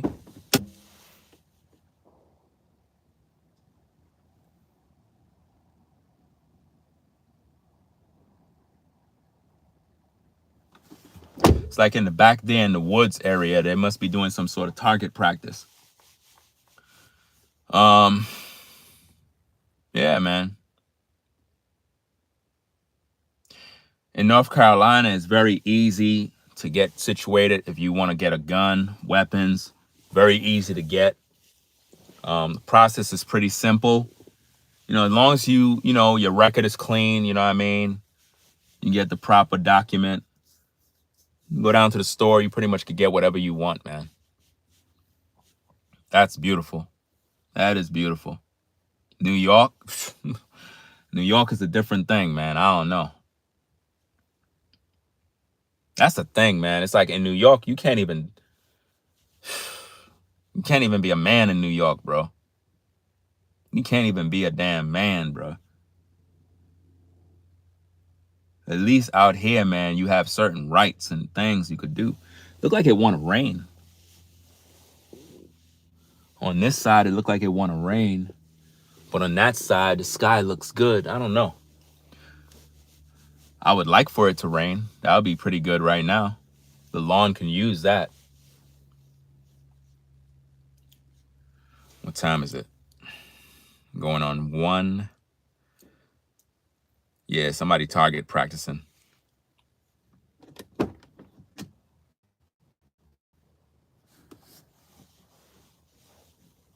And when people target practicing, they trying to... Yeah, you hear it? Put a 1 if you heard it.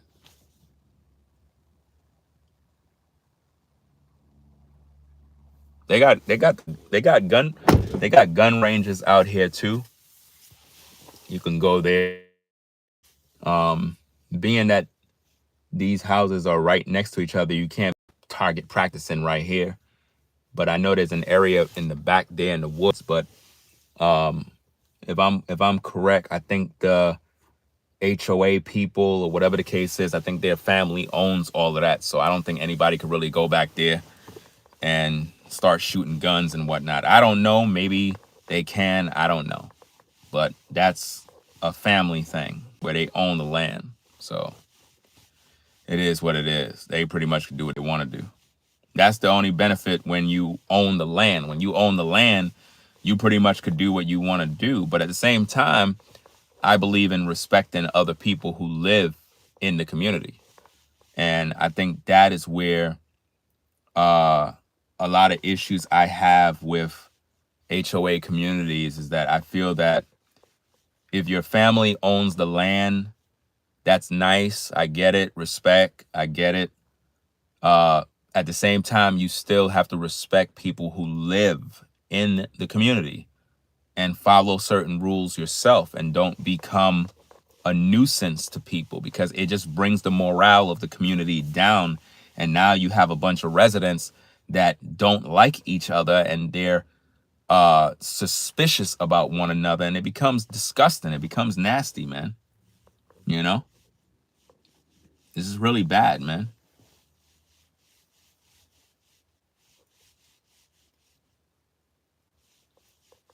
There's a lot of that, man. A lot of unnecessary hate and jealousy, man. It's just ridiculous, bro.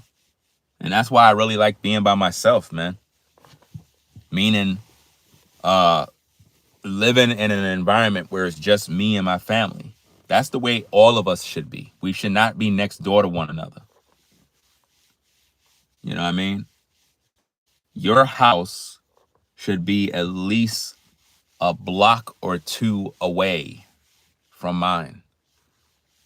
You know, a whole block, a whole city block away. At least a block or two away from my house. That's how it's supposed to be. It could be that way. It's not about yeah. I'm not disagreeing with you. I'm just now reading your comment a little more. He says, like in the old days. Yeah. That's how it was. What happened was the reason why everybody is crammed together is because of economics and making money. They decided to make apartment buildings. And really, the idea of apartment buildings actually came from prison. I don't know if you know that, but the idea of apartments, look, apartments, let it ring. Apartments, compartment. You see that?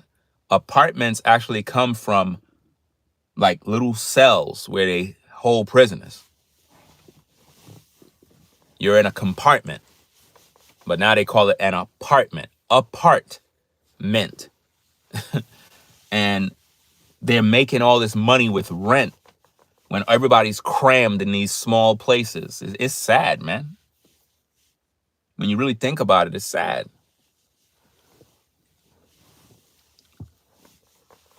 Oh, boy. So, guys, I'm going to get up on out of here, take care of some business and whatnot. It's a good talk. Good talk. So I'm listening to the situation with, what is the DoDash woman? I'm going to make more content on that later with some more information. But suburban type environments, southern environments, living in the South, nice communities. It looks good. It feels good, but you know, it's just like the projects, in my opinion. If you lived in the projects and you come to a community like this, you can easily survive and outsmart everybody, because if you come from the hood, bro, it's like you have good intuition. You're able to see quick, think quick, and you can see people a mile away. You could tell who's a snake. You can see who's who, and it's sad, man, because I try to be as cool as I can with people, but some people just don't know how to be cool, bro. Some people just make enemies, man. Like, you know, you could be a cool dude, respectful of others, and then you have other people that are just a-holes, bro. They don't know how to deal with you. All you trying to do is just live your life. You know, have peace of mind. That's it. You ain't want no trouble, man. You're just trying to just do your thing. So yeah, man, I'm excited about this lawn. You know what I'm saying? Everything looking good. It's coming in. It's growing. I'm real excited about that. It's crazy. But it's crazy how lawn grows, man. Like, you throw them seeds down and it look like nothing's happening in the ground, and next minute you just start seeing lawn come out of nowhere, bro. It's like, it's amazing when them seeds start germinating. They start sprouting up right away, bro. It's amazing. But anyway, we're gonna get up on out of here. Do what we need to do. And you said you want to see the lawn. Hold on. Get this phone. Hold on. I don't know if you're able to see. Hold on. I don't know if you're able to see. You see you can't really see it, fam. Hold on a second. Let me make you see this. Hold Oh shoot, my thing plugged in. Almost popped my damn cable, bro.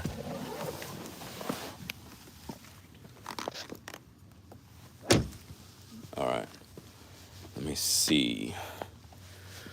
All right, see that? This here. I'm not sure if you can pick that up, but like if you look right here, like this, that's pretty much that, right?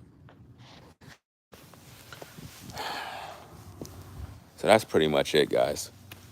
I'm gonna pretty much get up on out of here, do what I need to do, and that's it. All right. So you see, I can't even see the chat. But it's looking real good, man. Like in certain parts it's growing in. It takes time. It doesn't happen overnight. You know, it takes time. But I'm really excited about it, man. I did it from scratch. From scratch, guys. From scratch. At first, everything was good. Like when I got here, when I got here, the lawn was bad. But I got the lawn back up to look good. And then I just got tired and I said, you know what? I'm gonna strip the whole thing.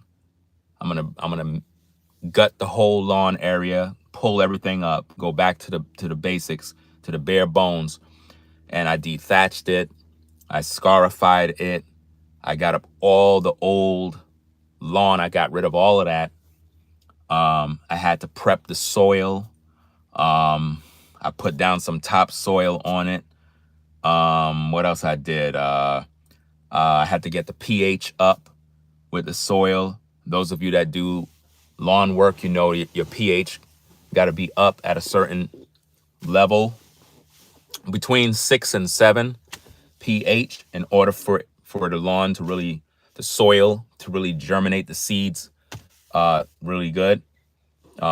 It could be about a pH of 5.5. That's still good, but you have to put something called lime on your soil. So I had to buy a lot of products. I spent a lot of money, guys. A lot of money. I spent a lot of money, man. Oh, my wife think I'm crazy, man. But if you're into lawn care stuff, you know it's fun. So I don't mind. And like I said, I'm going to be doing some filming over here. I'm going to be doing some movie production stuff. And I'm trying to get the lawn up to par so that I can begin production. And I want it to look really good. And once it's up and running and it's more healthy, now I can walk on it and do what I need to do, because it's going to be a lot of filming, a lot of activity, and I need to make sure that it's healthy. But as you can see by the video, it's looking really, really good. And it's coming in. Like, there's a lot of parts that you don't see no green yet, but you see the little sprouts coming in. It's really, really cool. And I thought it wasn't going to happen at this season. I thought maybe I planted the seeds at the wrong time, because normally in North Carolina, you got to understand the seasons. Just like if you're in Florida, if you're in LA, there's a certain time in which you plant seeds in order to get, you know, a good turf. So I thought I was late, but I'm realizing that in North Carolina, the best time to pretty much, I guess, focus on your lawn care is between late August into October.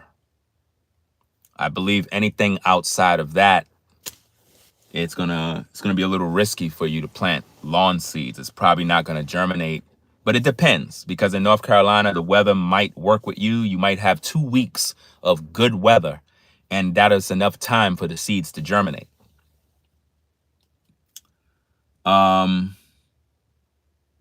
I think I had told y'all something about that. I was doing something called how to pre-germinate seeds, lawn seeds. I tried it, but I kind of just stopped and said, man, I don't got time for this garbage, man. I just threw them damn seeds on the ground and it germinated by itself. I didn't even have to do anything. I'm like, I ain't wasting all my time about taking the seeds, put them in a bag, dip them in water, and put them in there 24 hours. I did all of that stuff, man. I got tired of that. I just put the seeds in the damn ground, man.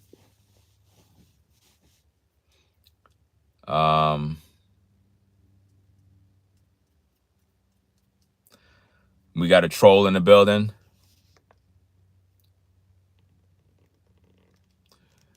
Man, all I did was hear you cry. Let me see. Well, I didn't hear nothing from you because you're blocked.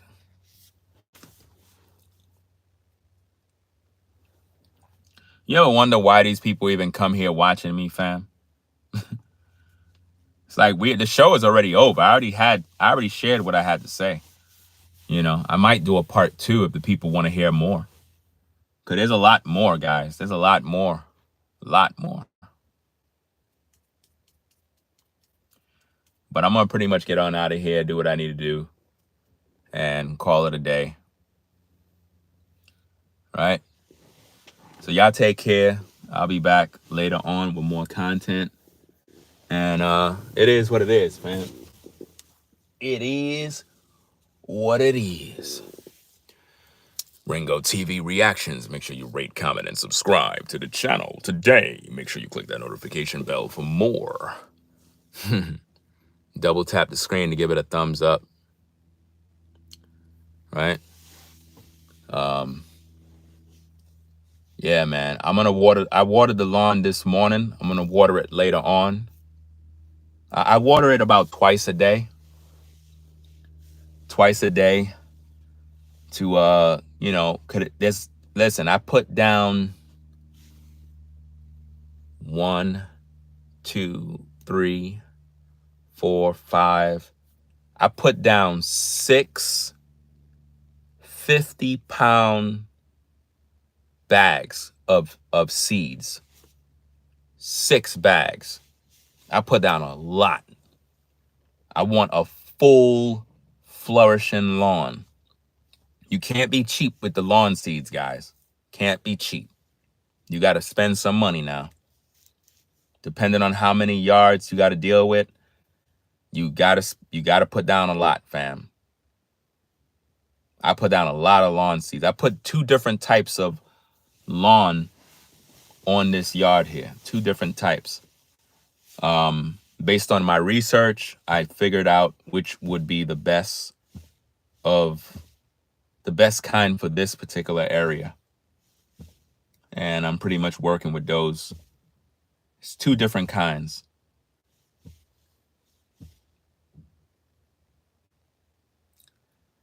Somebody said lawn for what? What? Another troll said, who is you? This is crazy, bro.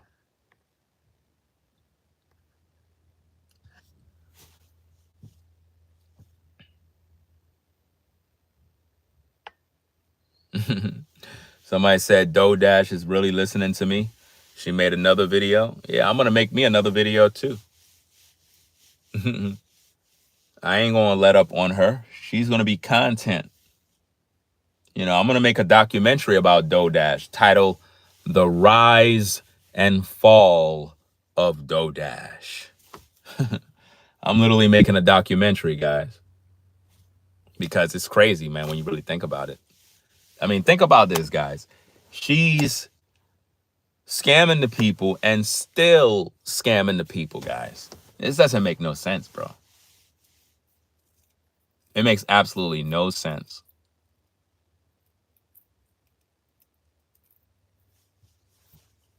She's scamming the people. I'm waking people up. I'm showing people exactly what's happening. She don't want to hear that. But she's watching my content.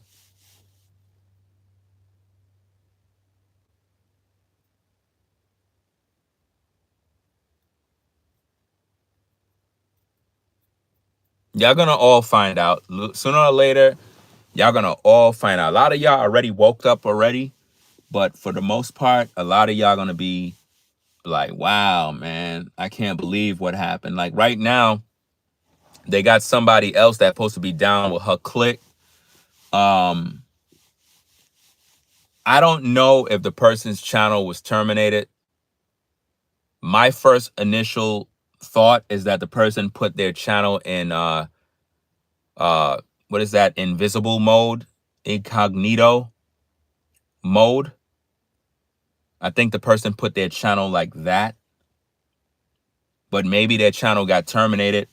It's somebody else which also have the name Dash in the title. So because everybody's talking about it, I don't even know who the person is, but they're saying that their channel was terminated by YouTube. And that person was doing similar stuff like Dash. So it's like, I keep telling y'all, man, these scam channels are going to all go one by one because YouTube is going to crack down on these scams and they're going to take them down. You can't be scamming on YouTube, man.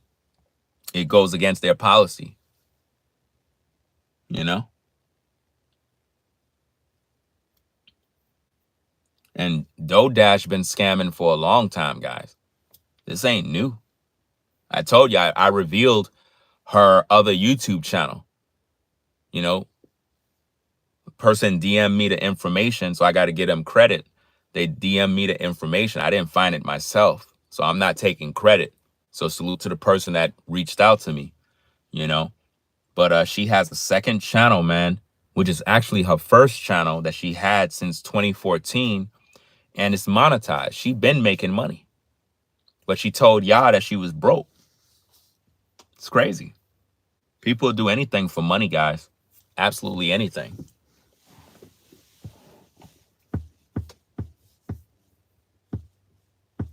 But yeah, man, living in these communities, it looks nice on the outside, but in the inside, a lot of people don't really like each other. Everybody sticks to themselves. There's really no, you know, you think it's a family environment, but really it's like, it's weird. I just can't explain it, man. It's like, I don't like fake people, man. I don't like fakeism. You know, it's, everybody just do their own thing, which is cool. You could do your own thing, but just be respectful of other people's yards, other people's property. No matter what, respect goes a long way, fam. If we can all just respect, man, everything will go good if you just respect one another, fam. You know? Everything will go good. Respect. It's just about respect, man. Because, you know, like with my yard over here, my next door neighbor, like our lawn is connected. Those of you who live in certain environments, you know what I mean by connected, where like you can have a neighbor and the line is drawn at a certain point. There's no fence.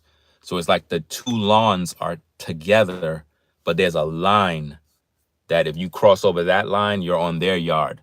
So when you're renovating and doing your lawn, you have to know where your line is and only work from there on. So out of respect, you can't be offensive or do anything offensive or that would offend your neighbor. So I feel that a lot of times when you live in suburban environments, you'll be more, if I can say, cool, even though you don't know your neighbors personally, but you'll be more likely cool with your next door neighbor. Not all the time, because some of y'all are not cool with your next door neighbor. You and your next door neighbor don't like each other, and I get it. But if you want to learn how to practice respecting your neighbor, it would be with your next door neighbor. That's the one that you would more likely be a little more respectful towards, have conversations with, because they're closest to you. So like with me, I have a tree that's on my side. I don't like the tree. I didn't ask for the tree, but the tree is making these damn leaves, man. And I know the leaves are going to be blowing on the neighbor's yard and stuff like that. And I don't like the tree. I really don't like the tree. You know what I'm saying? I don't know why the tree is there. It's like all these trees were planted. These are like baby trees, but being that it's fall, it's the first time the tree is letting leaves out. And I'm like, oh my goodness, man, not dreaded leaves. How many of you hate leaves? How many of you have to get the leaf blower and the rake?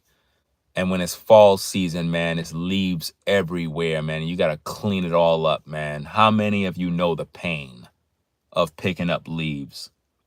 Could anybody out there recommend? Listen, when I was working for New York City Housing Authority, we had this tool. It was a vacuum that vacuum up the leaves. I got to buy me one. But if anybody can recommend an actual leaf vac that all I got to do is just gather the leaves, let me know or send me some sort of info on a good one that could be purchased that's affordable. Nothing over the top. I'm not trying to spend an arm and a leg for these machines, but now that these leaves are coming down, man, oh man, I can't sit there with no rake chasing leaves, man. Just need the vac to just vacuum them things up, man. I don't know if Home Depot got it. I'm gonna check Home Depot, or maybe a landscape store might have one. I cannot stand these damn leaves, bro. The leaves are here right now, man. I'm looking at the leaves, man. Because it's like when you use the blower and blow them, they blow all over the place. And next minute they fall back on the other lawn, and then it goes down the street. Then it crosses the street, and now man, I tell you, bro. And I shouldn't even be complaining because this tree right here is small. Some of y'all live in areas where y'all got trees and leaves are all over your lawn. Leaves are everywhere. And you walk out on your yard and you're like,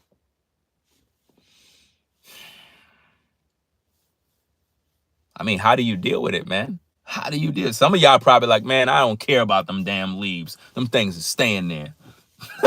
Some of y'all don't even clean them up, bro. Some of y'all will leave them things there and let it pile up. And then you might call a service in for them to come clean it up. Y'all like, man, I'm not dealing with them damn leaves, bro. You said, bro, it's leaves. I don't want them leaves there, bro. Them leaves need to leave me alone.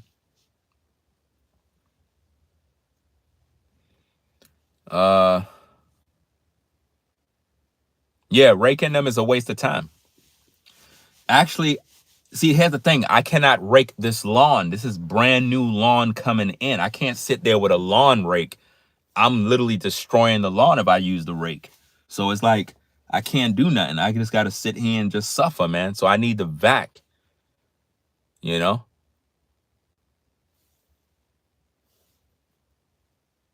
I got to get me the vac. I'm going to look it up when I get off the live. So I hope y'all enjoyed, man. I hope y'all enjoyed the show. You know what I'm saying? I really appreciate everybody stopping by and checking out the content. Salute to everybody in the community that actually watch me on YouTube, because I know somebody's watching me on YouTube in this community. I can guarantee you somebody is. I can guarantee you somebody know who I am, bro. But they'll stay quiet. Shh. They don't want nobody to know. They would never come to me and be like, yo, I know who you. They would never tell me that, but they know who I am. You know what I mean? I just don't want everybody watching me, because then now it's like I don't feel like I got any privacy. I just saw a leaf drop from the sky, yo. Somebody else's leaf came from somewhere else. Yo, that's crazy. Man, these damn leaves, bro. I cannot use the lawnmower on a new lawn, fam. Come on now. Come on, people. Come on. have a new lawn. It's not the time to be mowing. It's not the time to be passing a mower on a new lawn. This is baby grass. You got to treat the baby good. Got to take care of the baby, right? The edges of it is full, bro. Full. It's coming in good, man. It's coming in good, fam. So I'm going to get up on out of here, man. Going to do what I got to do. Man, that really is good, bro. I don't know, man.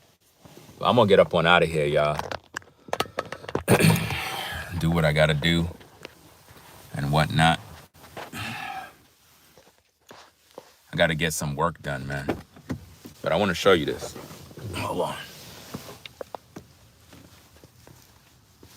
Let me see.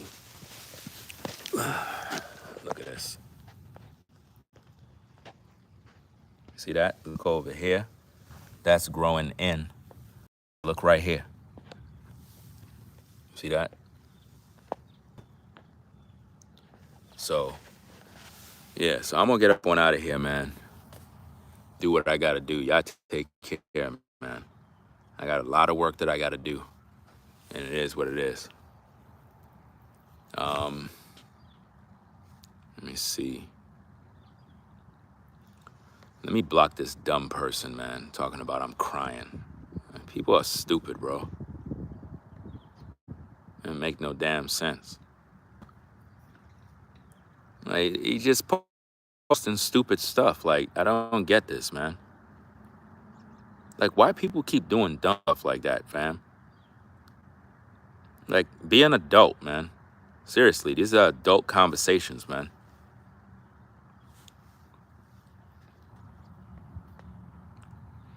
Anyway, y'all, I'm gonna get on out of here, man. Y'all take care, bro. Be back later. You know, it's easy to say ignore them, but you can't ignore these people, bro. Like, they come into the chat and they post stupid stuff, man. Like, they crazy, man.